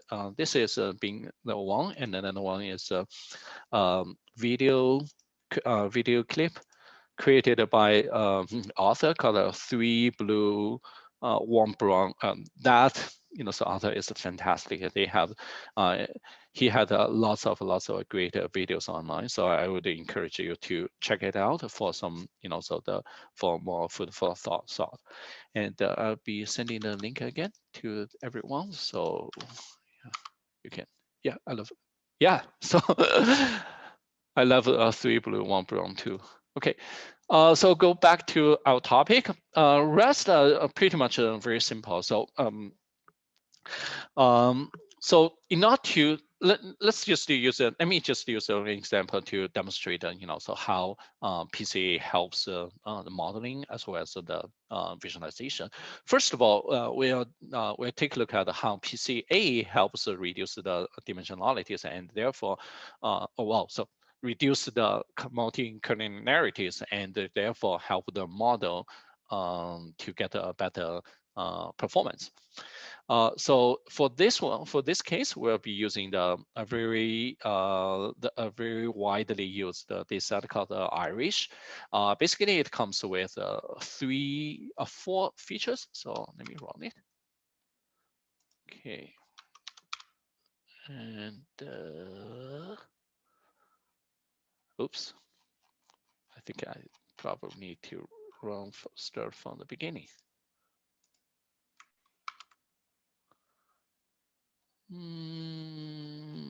Okay. Let me run it again.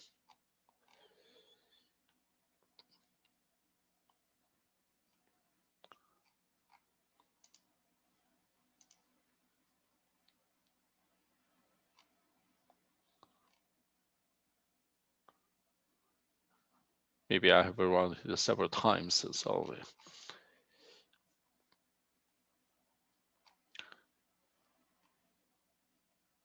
Okay, I don't know what happened here, but I do have a no-code version.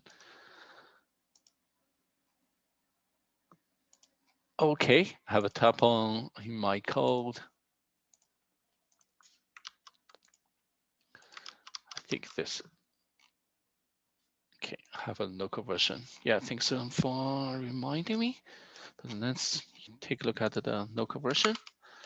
Run it, and we know that the feature, this set, which is called Irish. So you can see, as you can see, so data has four features, and we can take a look at the feature names. And there are support length and support width and the petal length and the petal width, right? So, and given it's a 4-dimension, it comes with 4 features, so we cannot visualize them all. So instead, we just sort of visualizing into 3D dimensions. Okay, next thing is so we can train a model, naive model using decision tree classifier, and we can check we can use a standard train test speed and to leave so to use 70% of the data for training and 30% of the data for validation. And then we validated the model's accuracy, train a model using this line. And yeah, so first of all, define the model and train the model and make predictions and compare the predictions against the ground truth. And we end up finding that accuracy is 88%-ish. And the next thing is, let's reduce the dimensionality. Instead of using all of the 4 features, can we reduce the dimensions and make it 2? And therefore, we do the so we can use this one to fit the data, and we end up with a feature called new data set called feature XPCA. So as you can see, it has 2 columns, meaning there are 2 features. And using those 2 features, we can plot the features in the space, in a 2D space, because so we reduce the dimensionality to 2. Therefore, we can visualize them into 2-dimension space, right? So, and clearly the data are separated very nicely using the 2-dimension. Previously, it's hard for us to it was hard for us to visualize the data into a 4D space array. So, since we reduced the dimensionality to 2, and we can plot it on the X and the Y, which doesn't have any substantial physical meaning, but as you can see, so we have the data pretty much nicely separated. Which means, so yeah, so the dimension, the PCA does find the so most representative information for us. Okay, and so we can then we can train the model using the same trick, using the same steps, and validate the results against the same, so the tested data sets, and we end up with a little bit better accuracy as compared to using the all four original features. So, which means, so yeah, so that it did work. So PCA did work, and the just one thing. So some of you may have found the, so there's a statement here, right? There's one line code here, x centered equals to x minus x means. So it's just to facilitate the, so the calculation of the covariance, because of the covariance, if we write it down, it's like x minus mean. Mu is the basically the mean of x. Okay, so, and it's just to simplify. So you don't have to do the same thing, because so it's the purpose of this line is just to so simplify the calculation. But this is, again, so this is not necessary. Okay, so a few questions from the audience. Caroline asked, how can we know which are the features we are using for the prediction after PCA? So first of all, after the PCA, after applying the PCA, we end up with features that doesn't seem to have some substantial physical meanings, because they've already, so they are combinations, linear combinations of those features, the original features. Let me show an example. Okay, so we can use this one to demonstrate. And in fact, you can see a very nice breakdown of the two components. Basically, what it tells is that, so there are two components, right? Because we specified the number as 2, and the first combination is a combination of support length and all 4 features, and with different weights, right? And you can see, so yeah, so support length, and so the has more contribution to the attributes to the more to the most to the first component. So therefore, so let's imagine we are working with not just 4, but 100, even thousands of features, such as so the using the demographic data for modeling house price, right? So we may end up with correlated features such as median household income, or mean house income, household income.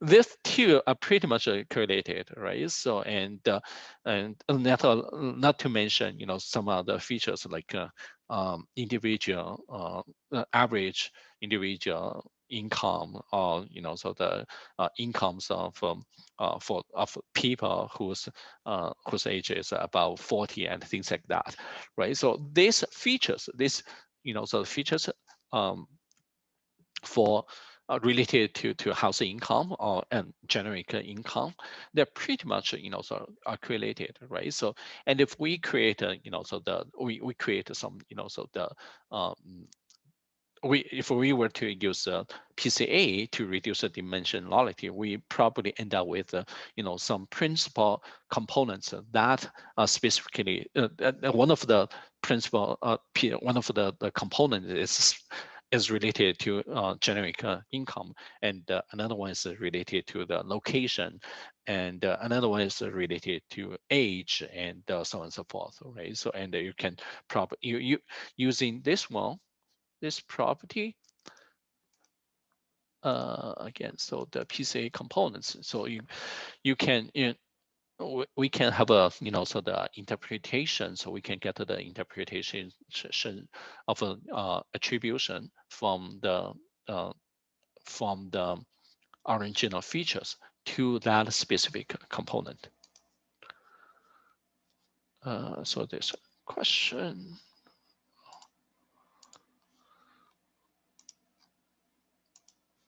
Yeah, no worries.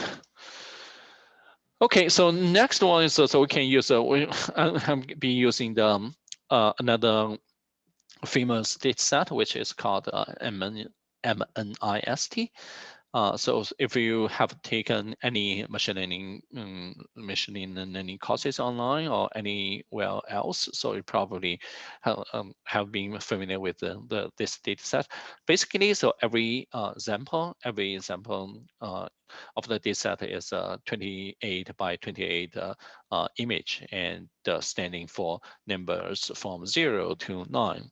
Right. So, and today, today our purpose of today is not to, to demonstrate how to model it, but rather, so we'll be demonstrating how PCA can be used to reduce the dimensionality and therefore visualize them and have modeling it more efficiently or effectively. So basically, we can, so the raw features, the raw data sets comes with is again 28 by 28 pictures. So if we expand it, so we end up with 784-ish. Let me see, 784.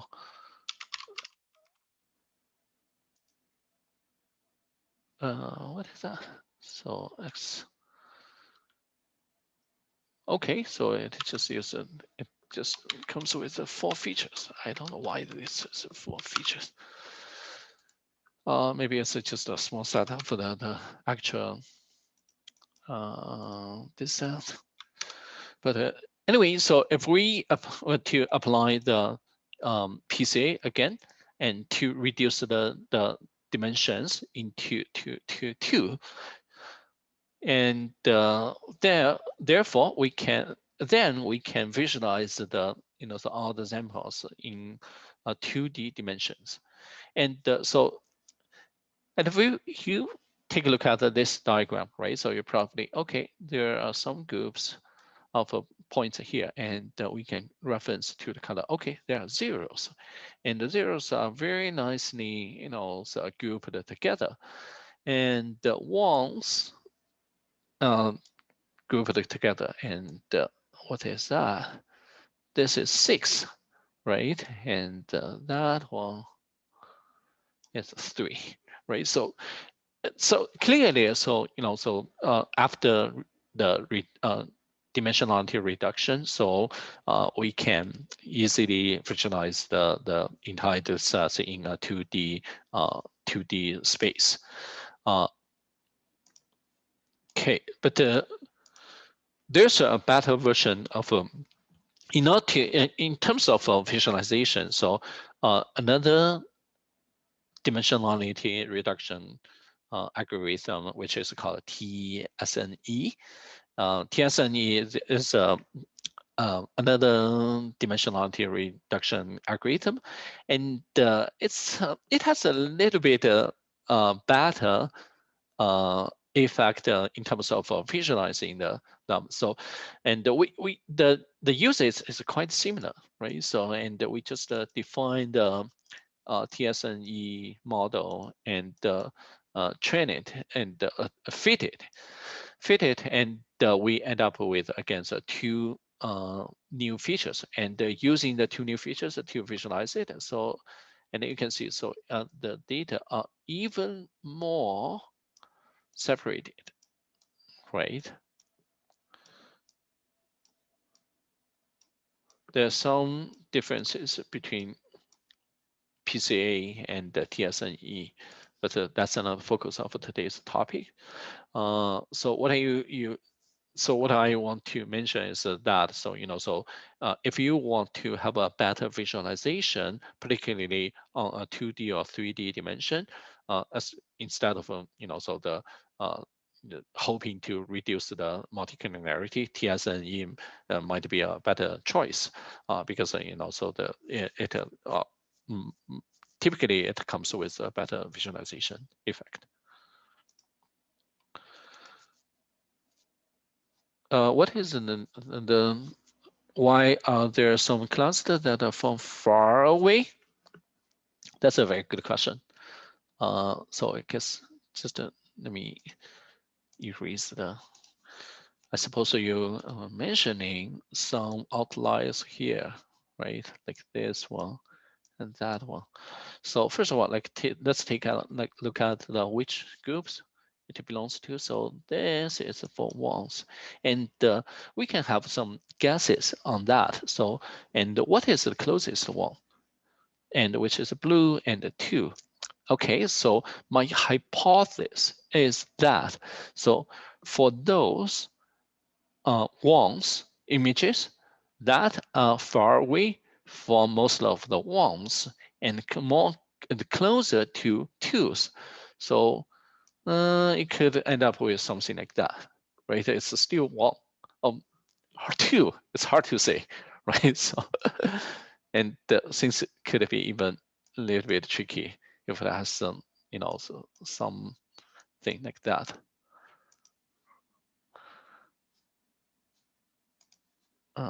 Sorry. Far away from what? Each other? I guess so. Yeah. Yeah. So, and using this way, so, and it would be nice. So that's the power, and that's actually the power of a visualization, right? It's not always the visualization doesn't always confirm our assumptions, but sometimes when the visualizations disconfirm uh, our assumptions, that's even more interesting because that's probably most likely they are indicating something that worth deep diving, deeper diving into it. And uh, in my experience, so whenever I saw something like this, I would dive into it and take a closer look at it immediately. And quite often, so they just give me more insights and more findings and about the problem we are um, analyzing with. And again, so my guess is I could be wrong. So but I would encourage you guys to do some experiments on this one to confirm if the hypothesis is true, which is, so there are some images which are for images are for ones, for number digit ones, but they are a little bit curly and making it look more like 2s or some other numbers as compared to ones. Does it make sense? Okay, anyway, so another question from Windsor, so which is the PCA only used for visualization, or can we use it for reduce the size of models for lower computing devices, for i.e. mobile devices? Yes, of course. That's the second. So the first, keep in mind that so at the very beginnings, I mentioned that there are two purposes for PCA or any dimensionality reduction algorithm. The first one is to help visualize it into on the 2D or 3D space. And the second purpose is to reduce the number of features and therefore reduce the multicollinearities and to help us, so to simplify the model and sometimes and can even, improve the model performance. And just a side note that so the Shani mentioned at the beginning of the session that Carson and I we worked together to win silver medal in one of the most recent calc computations, which is called I couldn't recall mechanisms for Motion actions. motion action. Yes, thanks for question. Basically, we are challenged to to find out to make predictions on response to when we apply some so the doses on specified DNA. So what would be the response? And and for DNAs, so typically we would be using, so the cells to describe it, and so there are many types of cells, and each cell is represented as a feature in the data set. And one of the key to winning the computation is exactly so the dimension reduction, because many of the features, many of the cells, they are very well correlated, and which could confuse the model, any machine learning model.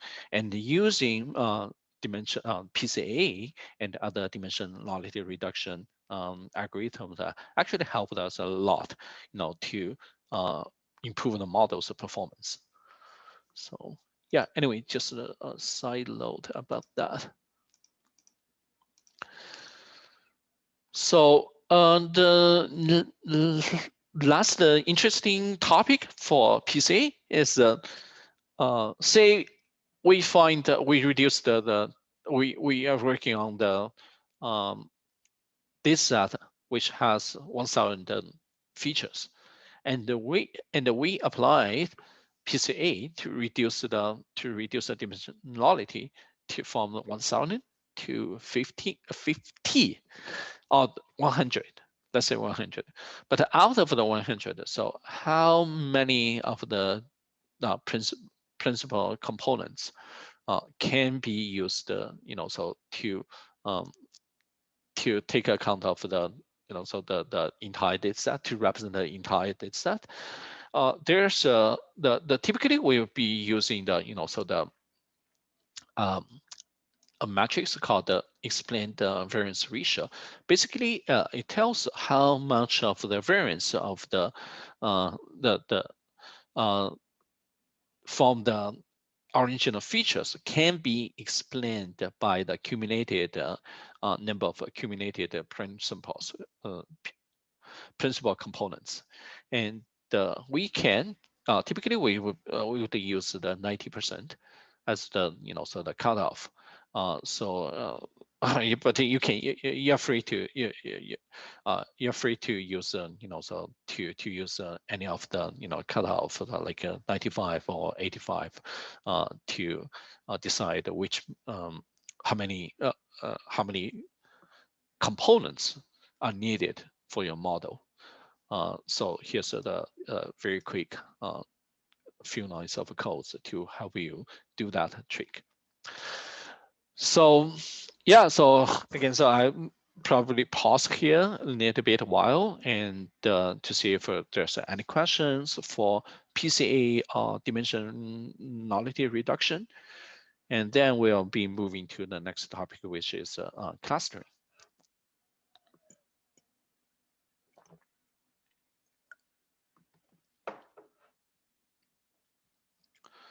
Okay, if there's no further question for PCA, so we'll move on. So clustering is another very useful unsupervised algorithm, but sometimes people can, including myself. So at when I get started in learning machine learning, one of the questions I wanted to ask is, what's the difference between clustering versus classification?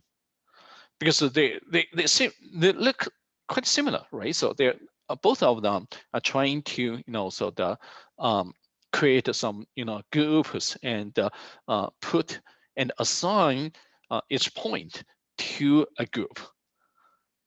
But what's the difference? The most significant difference between clustering versus classification is that, so for classification, we will need some neighbors or neighbored data for us to get started with to train the model. And it's like, so example is being, again, so let's use the MNIST, the digit data set example, right? So, and if we've already had some labels for every single pictures in the data set, right? So, and we've already know, so what the picture is. So in that case, so we can start training a classification model. But imagine that, so what if we don't have what if we don't have so a nice neighbors for that problem? For instance, so if we were to find out, again, so let's use the house pricing model as an example, right? So, and if we were to answer the question, if we were asked by the business holders with a question like, can you figure out how many types of houses? Generally speaking, how many types? And there's no specific definition on the types of houses. Just think about that. How many types of houses in the market in Calgary? Well, so probably the answer could be something like, okay, so there are some, so the suburban family houses in neighborhoods that are in suburban area, like southeast, southwest in Calgary, and the communities are pretty new, and there are many single houses. So they're probably, so the one type of the properties in Calgary. And there could be also, the inner city historic, inner city legacy houses, and which which were built many a little bit along a while ago, like in 60s or 70s, and so there are a lot of bungalows as compared to so the 2 stories, and yeah, so on and so forth. But that requires some prior knowledge about this domain and so the business. But from the data perspective, can we come up with a way to help us identify so how many groups are there in the data, and what are they, right? That's a frequently asked question. And that's when the clustering algorithm becomes handy. So one of the most used clustering algorithm is called k-means. K stands for the number of clusters or groups in the data set. This is a parameter we need to specify. So in another word, so we first of all need to make a guess, a reasonable guess on how many groups could be there in the data set, and then we can start we can start, and then we can tweak it on the way. But first of all, so we need to define, we need to come up with a number for the k. And once we figure out we specify the number of k, and the algorithm, the k-means algorithm, we start looking at all the examples, and trying to find out, trying to find the centroids, the most reasonable centroid for each of the cluster, based on the Euclidean distances of the based on the Euclidean distances. And how does it do the trick? So let's take a look at the specific detailed steps. So first of all, let's come up with some, the toy data. Come up with toy data set. So we will be using this toy data set for demonstrating the k-means algorithm. So in that case, we can easily find that there are three classes, also 3 clusters. If we were to visually and manually inspect the data, so that's probably what we have to say. But how does the algorithm to find it out, to find out the groups, and therefore the cluster every single points into, and assign them into the corresponding cluster? So it's actually quite simple. it comes with 3 steps. It comes with 3 steps. The first step is we randomly initialize the starting points, 3 points, and the 3 being the number of k. So if we were to say, okay, so if we specify the value for k as 3 in that case, and the first step we will be doing is to randomly pick up 3 points in this space, in the 2D space, and using them as a starting point. And the second step is to calculate the distance between every single dot to the 3 points, and assign each point to the closest one, to the closest point. So that's the second step. And third step is okay, using the so the assigned groups, because after the second steps, we've already assigned every single points in the data set to a corresponding cluster, right? And the third step is to calculate the centroid of each group, and move the move the previous point to the centroid of each cluster. So this may sound a little bit wordy, but if we take a look at the picture here, so I can probably walk you through with a little bit better. So what does that mean? So let's take a look at this diagram firstly.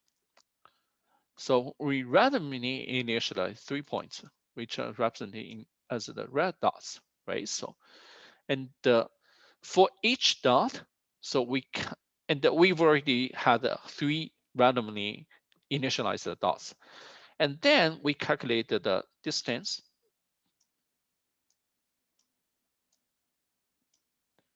for every single point to each dot. And for instance, if we look at this dot, we will be calculating the distance here, and distance here, and distance here. And given that, so the closest one is for this point, for this specific point, the closest point out of the 3 is that one.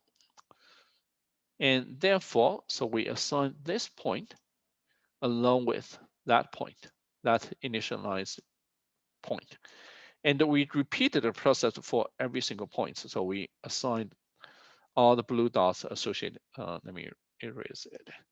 We assigned all the blue dots associated to this dot, and we assigned all the purple ones to that dot, and we assigned all the light blue ones to that dot, the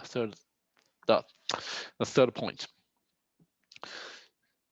So this sounds not bad, but apparently this is not the ideal, right? So, and therefore, so next step for us to do is to recalculate so the centroid, to calculate the centroid of each group. And by each group, I mean this one, right? Oh, sorry. No, we haven't gone there. So for this group, we calculate the centroid, and the centroid being here. And for that one, we calculate the centroid being here. Let's use cross instead to represent it. And we probably found the centroid here.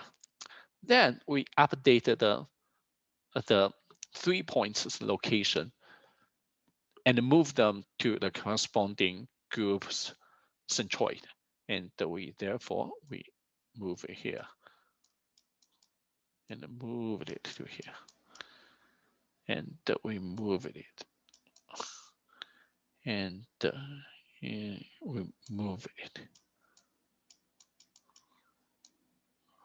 Right? So, and then we will be doing the similar thing, exactly the same thing to calculate the distance of every single point to the 3 new centroids, and reassign the groups, reassign all the points to the corresponding groups, and repeat the process. So after repeating it for several times, only 2 or 3 times of repeating it, the process for 2 or 3 times, so we end up with very nice results, right? So, but you got the idea. So by repeating the process for several times, first of all, calculating the distance to all the, the centroid of the clusters, and then based on the, recalculated the centroid, and then move the, the clustered centroid from the older one to the new one, then calculate the distance again, then calculate the centroid again, and so on and so forth. So, and repeating the process for several times, so, and we end up with very nicely classed results. So yeah, that's the how this algorithms works. But again, so we don't have to manually do that. There are many algorithms out there that can be used for this type of works. And so in that case, we can simply use called cyclones. Again, so from cyclones dot cluster, there are many algorithms that can be used, and we just need to import. For instance, we just need to import the k-means, and so, and then we can do the thing. A couple of things about k-means. So it does have some limitations. It does have some limitations. For instance, it relies on as you can imagine, it heavily relies on the, the initial initializations of the positions of points, right? So, and if we initialize it differently, we probably end up with slightly different results. In order to tackle that, so the one of the ways to get a stable result is to repeat the process for several times, and and then we can average the, do an ensemble on top of that. Another limitation for k-means is that, so it works well with the numerical features, which requires some pre-processing, such as normalization. But so as you can imagine, so what if we have some features like gender or location or postal code, right? So it will be hard, more challenging to use k-means for that kind of features, and in that case, there are other algorithms can be used to deal with categorical features like postal code and gender products and so on and so forth. So, but this is just an FYI. You feel free to check out other algorithms like k-mode and k-prototypes, and which can be used for categorical features. But the k-means, again, the k-means works well with numerical features, but not for categorical features. The next question, an interesting topic for k-means, well, and this is probably the most asked question for k-mean, is how can we choose k? We can. The answer is yes. So we can quantitatively estimate the so the appropriate number for k. So how can we do that? So just imagine what is the best way to measure the performance of k-mean, right? So the answer is seems to be quite straightforward. So if we calculated calculated the summary of the distance between every single points to the assigned clusters centroid, and just calculate it and see if we end up with the minimal number, so we can safely say, okay, we got a good clustering algorithm. But the thing is that, so as you can imagine, so if as we increase the number of k, right, so the distance will always decrease. The total distance is between every single point to the corresponding clusters centroid will decrease as well, right? So, but the effect will become marginal as we add more and more, so the clusters to the algorithm. So a practical way for finding the optimal number of clusters is to use a diagram, the tool called, it comes with different names, but people would just call it the elbow chart, because of the shape of so this one is like an elbow, right? So how can we find the optimal number for k? So we are looking for the so the point where the effect, the distance, the total, the summary of a distance becomes marginal as we add more and more clusters to the algorithm. In that case, so we observe that so when the number of the number of k is 3, right? So and after 3, so if we add more clusters to algorithm, but so the models performs, the improvements of the model performance becomes marginal. So therefore, we can safely say, okay, so probably the best number for k is 3. So this is how we can find the optimal number for k.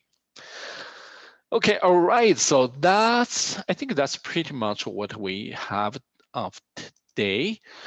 So just to remind that, so we given the limitation of the constraints of the time, so we just can't cover so all the aspects of machine learning, including both supervised learning and the unsupervised learning.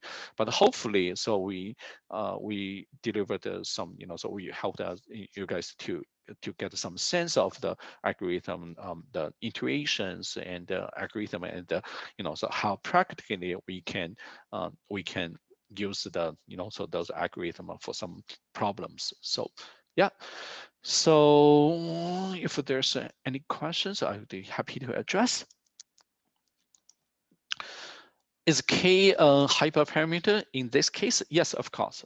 And this is and when you will apply to the k-means for any problems, so yeah, you probably be asked, yeah, so what is the optimal number for k and why, right? You got, and then for that question, so you can use this tool. So the tool we just mentioned, the elbow chart, to help visualize the so the patterns, and therefore you can use this tool to help you visually find out the optimal number for k. So but back to your question, yes, this k is something we need to tune and to specify. Any other questions?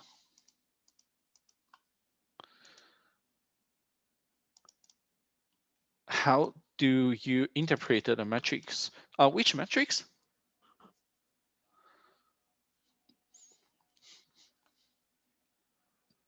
Like the JCK at the end of, okay.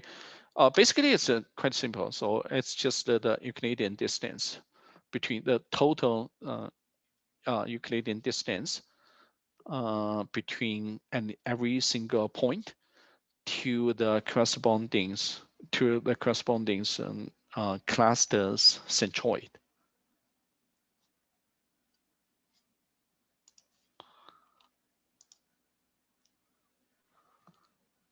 Oh, okay. The ARI, AMI, and the whole generality and so on. So to be honest, one thing I forgot to mention, and yeah, sorry, I have to, I should have mentioned it at the beginning. So for today's content, so I just used the so the open source content from a website from this. I think I put from this repository, open source. You can search for ML course. I'll be sending it over to the chat. Just 1 second. Where's the chat? Where's the chat? Chat. Okay. So this is an open source repository for machine learning courses, and we are using it for our machine learning bootcamp as well. And well, so go back to your question. In the original notebook for this course, it comes with some, if I wasn't wrong, so it comes with contents like the metrics used for clustering and ARI, those kind of things. But to be honest, I find that it's less relevant to the problem because I don't use it, and I don't think many of it's often used by data scientists nowadays. Yeah, so that's why I decided to remove the contents from this notebook. So back to your questions. To be honest, I don't know because I don't use it, and I don't think so they are very intuitive or so very useful for as to be used as a metrics to measure the models of performance.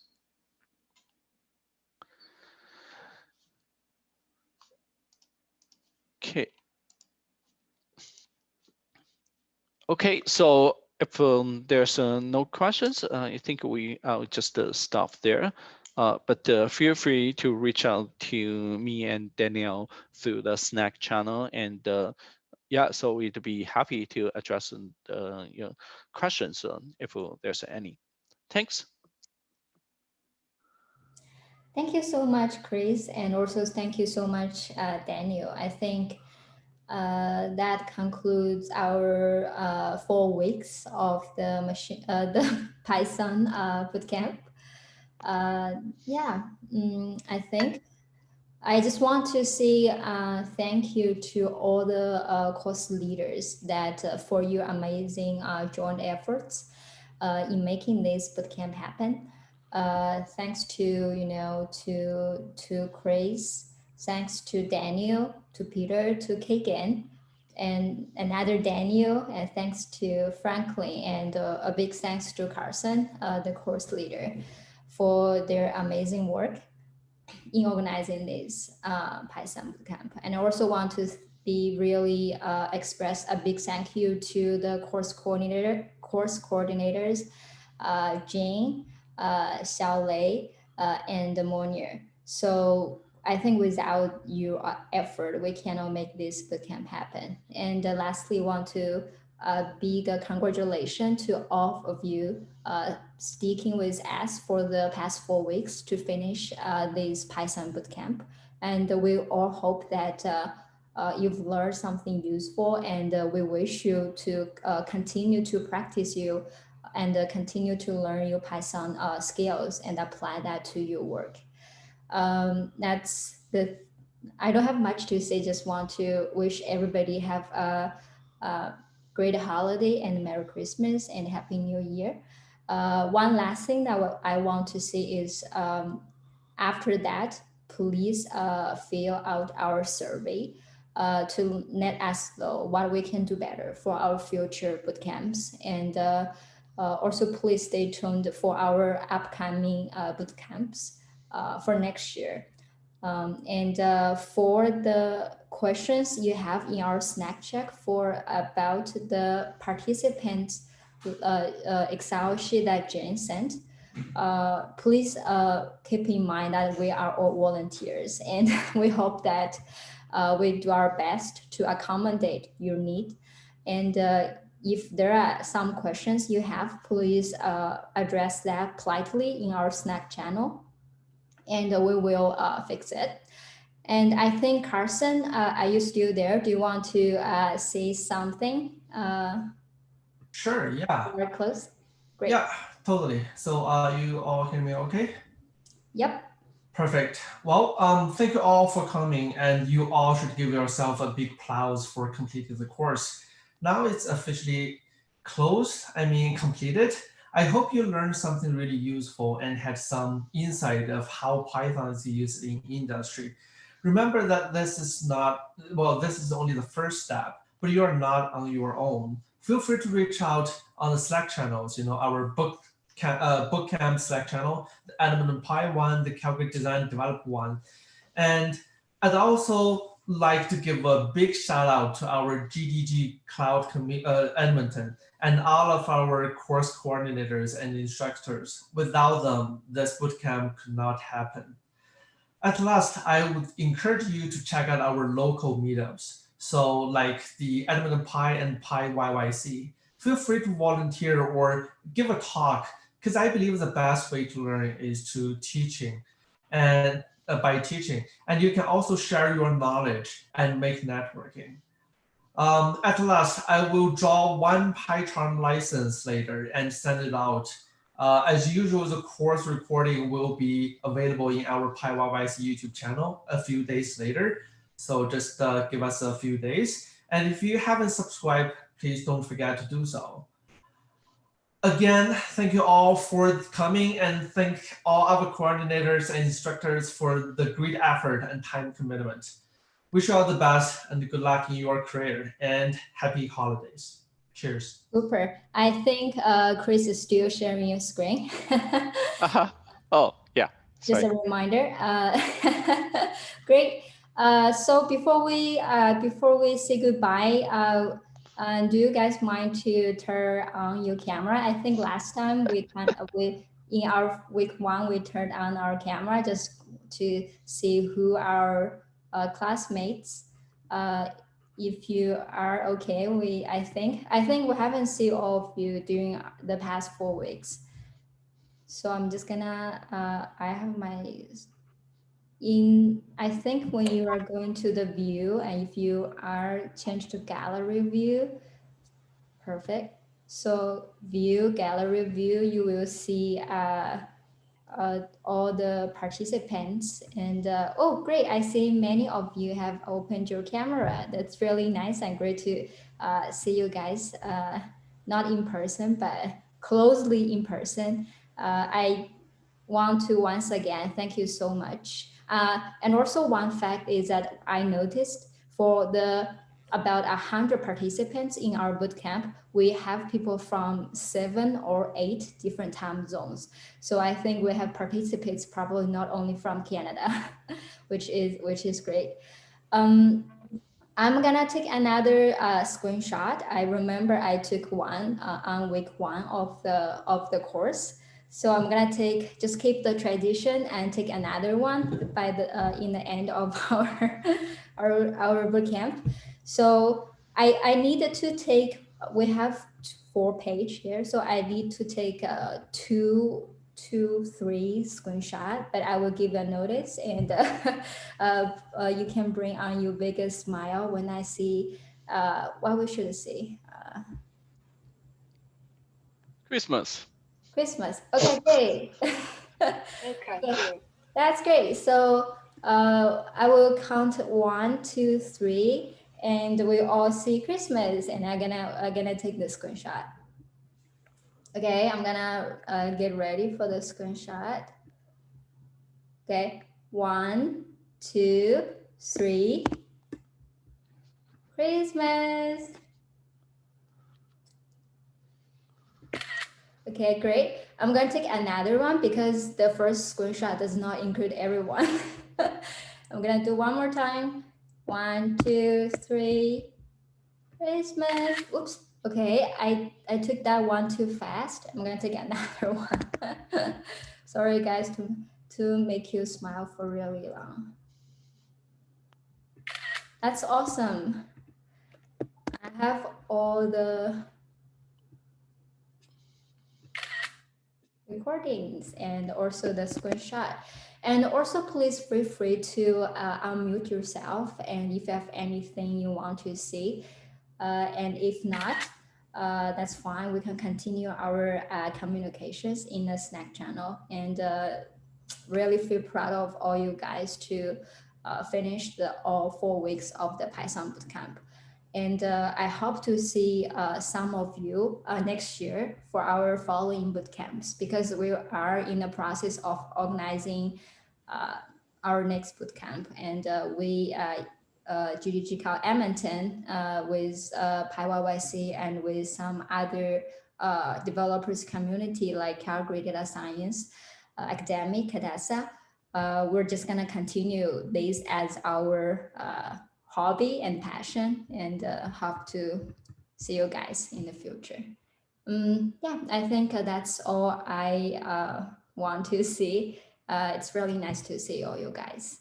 Yeah. Very nice to see all of you guys. Happy holidays. Happy holidays.